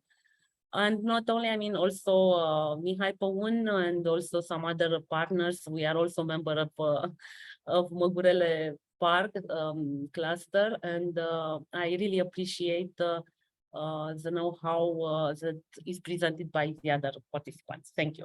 I know that it was a long day. Thank you very much, Morgan. Just now realize that, and you will tell me if it's true, even projected top 8 organizations that have the highest share of access to Horizon 2020. And I see here that the second biggest organization is Software, Imagination and Vision. And I just see that yeah, this is our long name. Yeah. Oh, congratulations. That's why you have so many projects. Yeah, we started with FP6, FP7, and I think all these projects were built upon our network of partners from the running projects, previous projects. And anyway, it's a teamwork, so yeah. That's great to hear. I would like to invite you, all the speakers, just have panel discussion. I know it's we're running a bit late. Just a couple of questions from my side. And if somebody from the audience have any questions, I will give priority.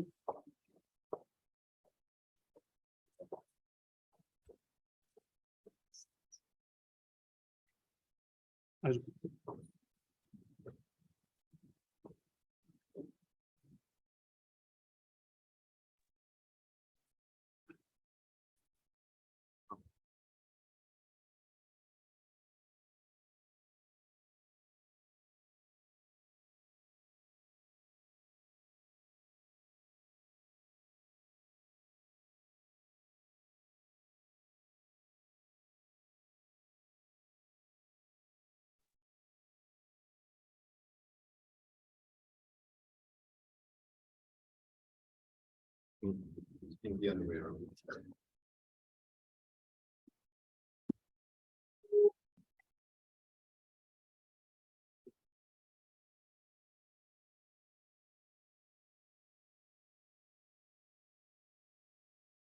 Okay, I think we're great to do it in the same way like the other time. I don't know if there is anybody from the audience here or online that would like to make a question to the speakers. Otherwise, I can start. I don't know from where I should start, because there are so many different presentations and different stories. Accessing, you find it EU funds and creating so many projects.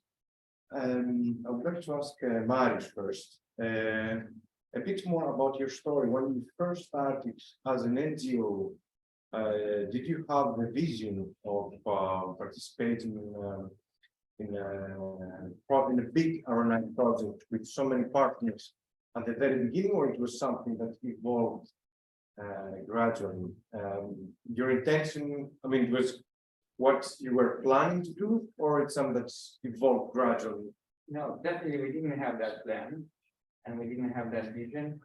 Even so, in my private business, I was already involved in research projects in FP6, but for the NGO, I didn't perceive it as a normal field where an NGO would activate big research projects. So it just happened to us after getting involved in that project with the polytechnics, and ever since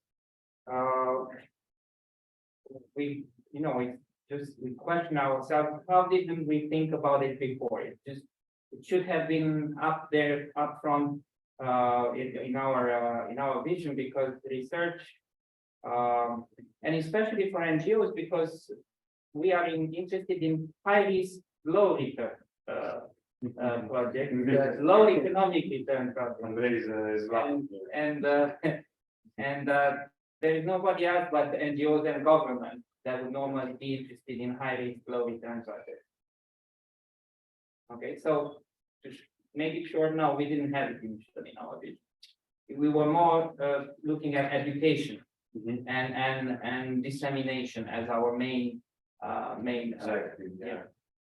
Well, they do not exclude each other, because after you are involved in a research project, then you disseminate what you have discovered or learned in that project. So they do not exclude each other. But now we didn't really think of ourselves as being naturally involved in the real research, you know. So how these initiatives, in your experience, of course, supported you on creating something really good.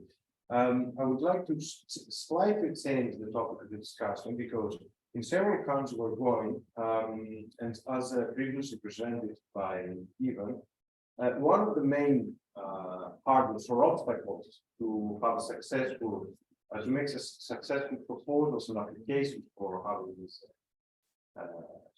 projects is the capacity of building up a consortium or writing a proposal.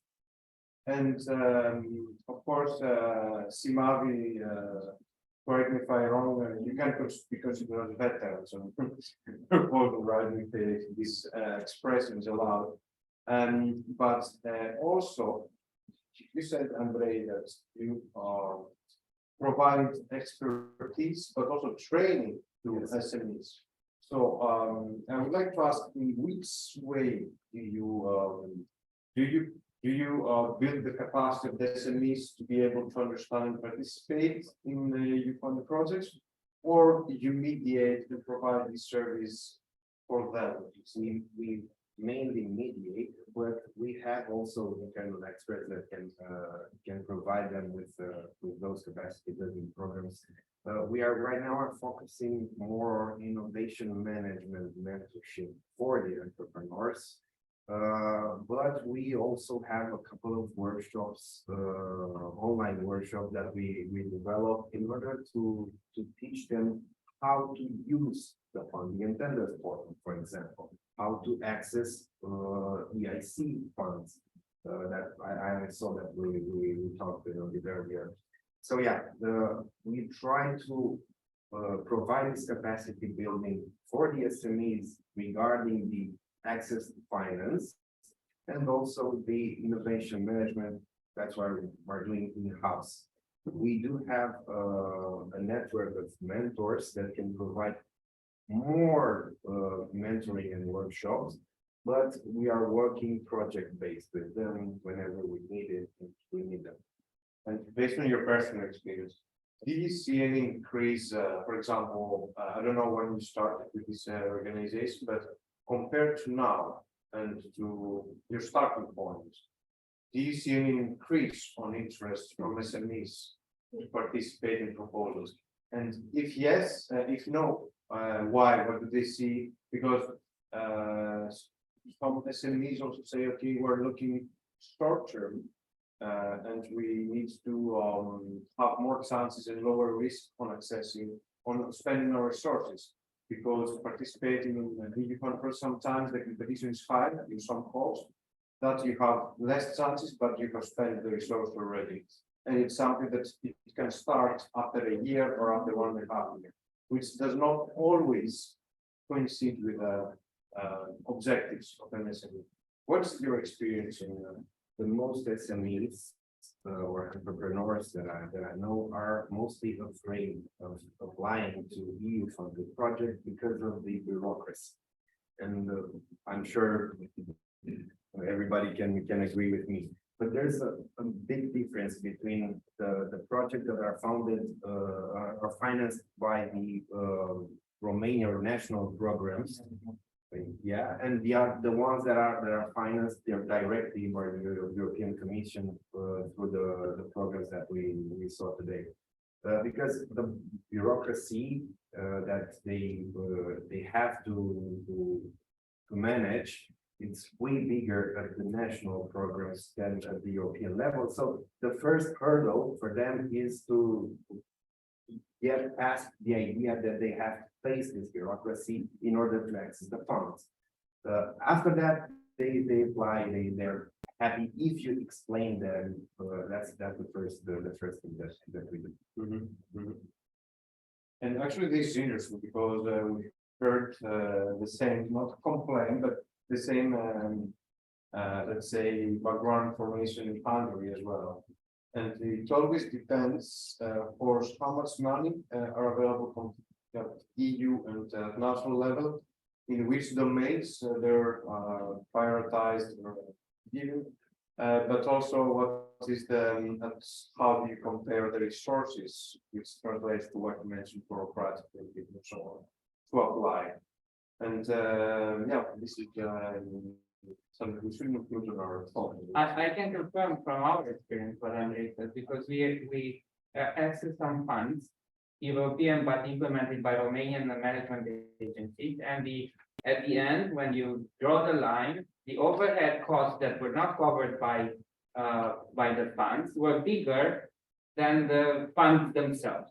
So we lost money, basically an effort, if we count everything, because the management effort for even a small fund was similar to the management effort needed for a $10 million grant, you know, a 10 million euro grant, you know, but we just received like 50,000 or even smaller, but with the same management effort. So in the end, if you draw the line, based on Romanian paranoid rules on accessing funds, you basically go in for a you know, crazy ride. So at the end of those two experiences, we said we will never ever apply for public funds again, for European funds again, and so on. But then came the project, the research project with the polytechnics, which showed us a totally different aspect on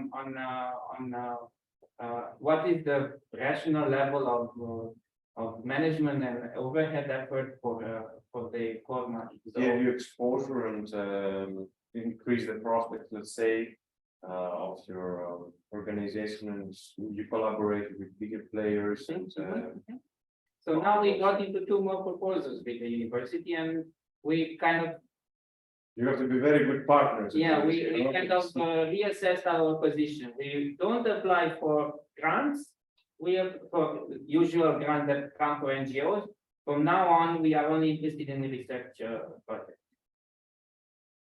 This is As a source of public funding. Otherwise, NGOs have other sources of funding as well, which come with a much lesser overhead, and it's better to focus on that as an NGO. Business is the same. It's better to put your effort into, you know, growing your market share, doing your products and so on, than spending time with writing lots of papers and justifications and so on and so on.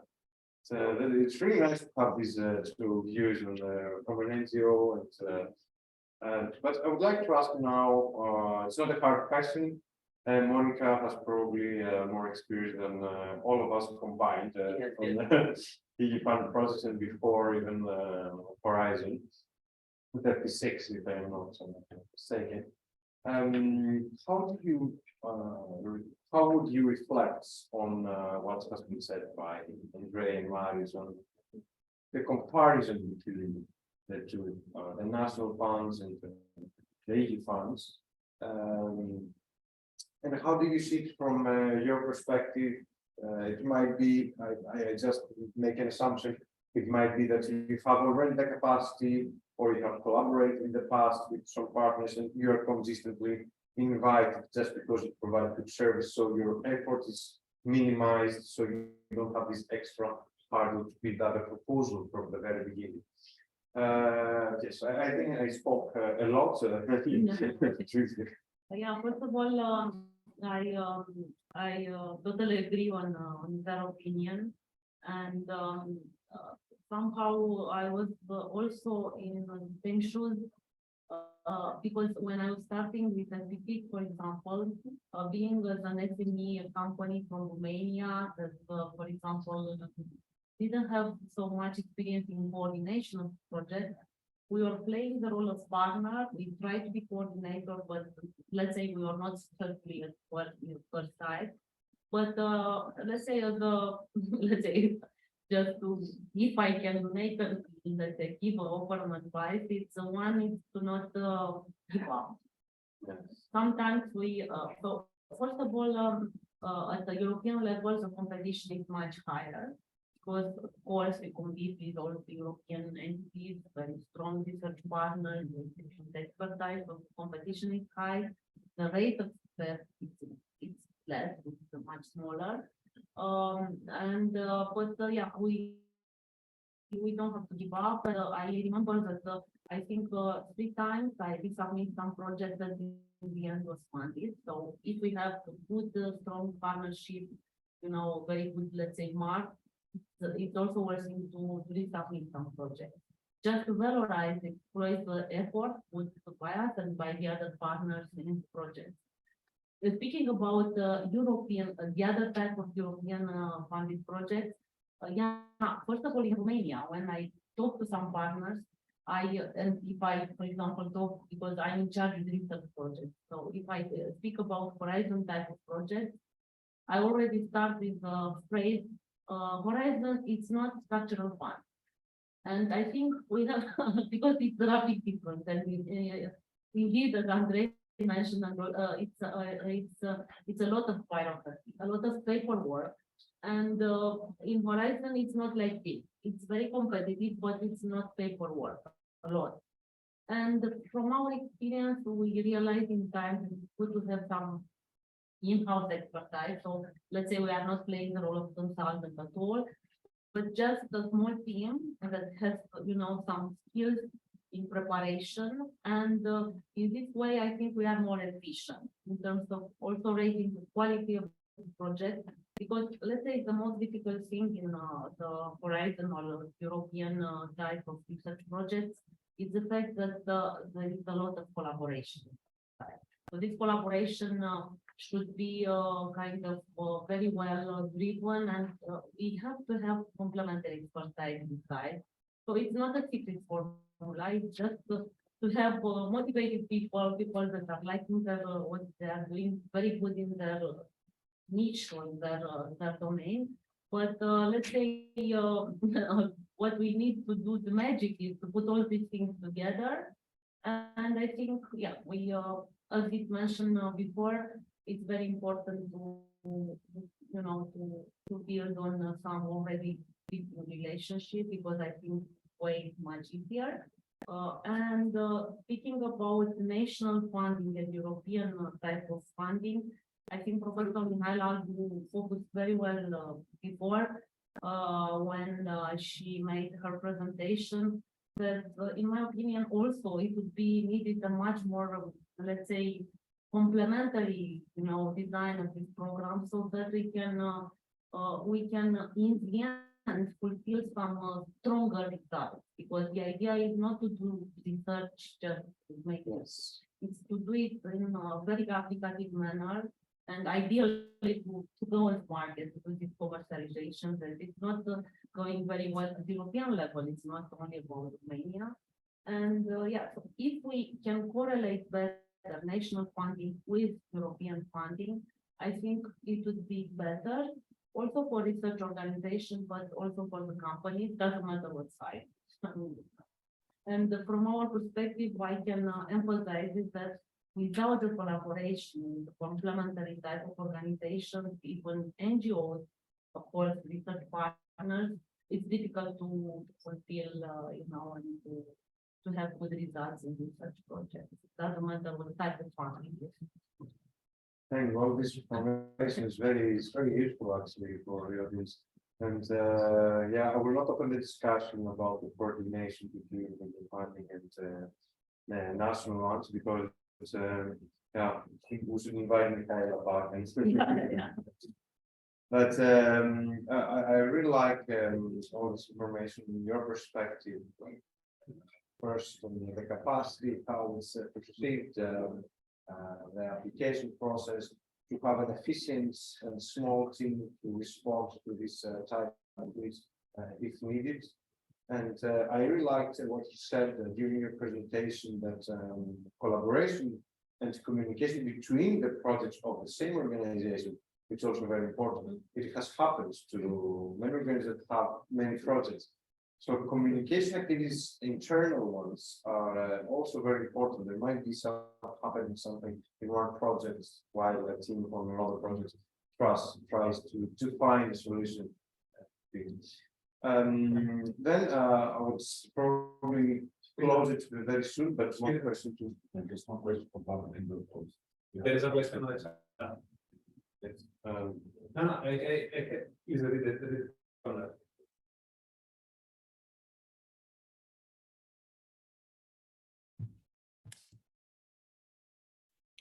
So, from Venizelos at Timiu, do you feel that collaboration approach is the main reason for being successful in European projects? Are European projects of higher quality research work? I don't know if this. It's probably this one goes to Monica. Yeah, to Monica. Good afternoon. So, do you feel that the collaboration approach is the main reason for being successful in European projects? Yes, I do believe that collaboration is very important. and also the fact that it's an exchange of, let's say, best practice and approaches between different countries. And again, if you work with the best ones, indeed, in the end, the result will be bigger. It's important the collaboration in terms of one of expertise, secondly, on type of implementation, manner of implementation. I think we can learn a lot. And speaking about training, I do believe that it's important training, but learning by doing something else. And I think the important with this type of project being also on a longer period, because they are not, projects to be implemented in 2-3 months. We have several years. Would build a lot. I mean, we can achieve a lot. I mean, also good results in terms of research outcomes, project outcomes, and also I think at personal level we can become richer in terms of know-how. Yeah. One last question, just to close very soon. To Christos, yeah, of course, you're not from Romania, but you are coming from an EU13 country, which, according to statistics and our experience, is considered very successful among the EU13. Very smaller population, so it's maybe things are easier in terms of communication, maybe between authorities, universities. But also there are other smaller countries that did not score that high, and we see that both at Horizon, Access Horizon, funding and participation in the set plan, you're really scoring high. So is there any recipe that we could replicate to other countries that Cyprus is doing? What Cyprus is doing well that maybe other countries could not copy, but could consider that this is a way of collaboration or working or being more, let's say, committed to yes, more engaged. I would say that the most important thing is to have good collaboration with the local authorities and with other institutes in your country and in other countries if you can collaborate. You have to invite more people to come from the industry,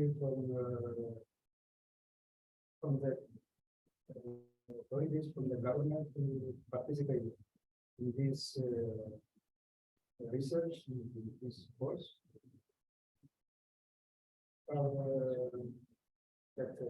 Results. Correct me if I'm wrong, this sounds like more not public relations of the organization, but in a way it does, because you have better connections with public authorities, industry, even though it's beyond maybe your not always sphere, and through this the communication and closure, let's say, ties, and you find opportunities for collaboration with different actors, and this is a way as well to grow. I don't know if I understood correctly. So maybe we have to replicate this workshop the next time we come to Romania to involve more partners.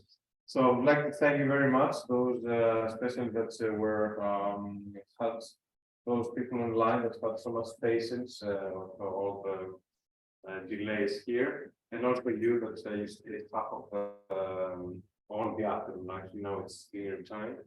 I would like to close here, and all the presentations will be sent, and the recording will be sent to all of the participants, those that have registered and registered on the paper here. Thank you again, and have a nice the rest of the afternoon.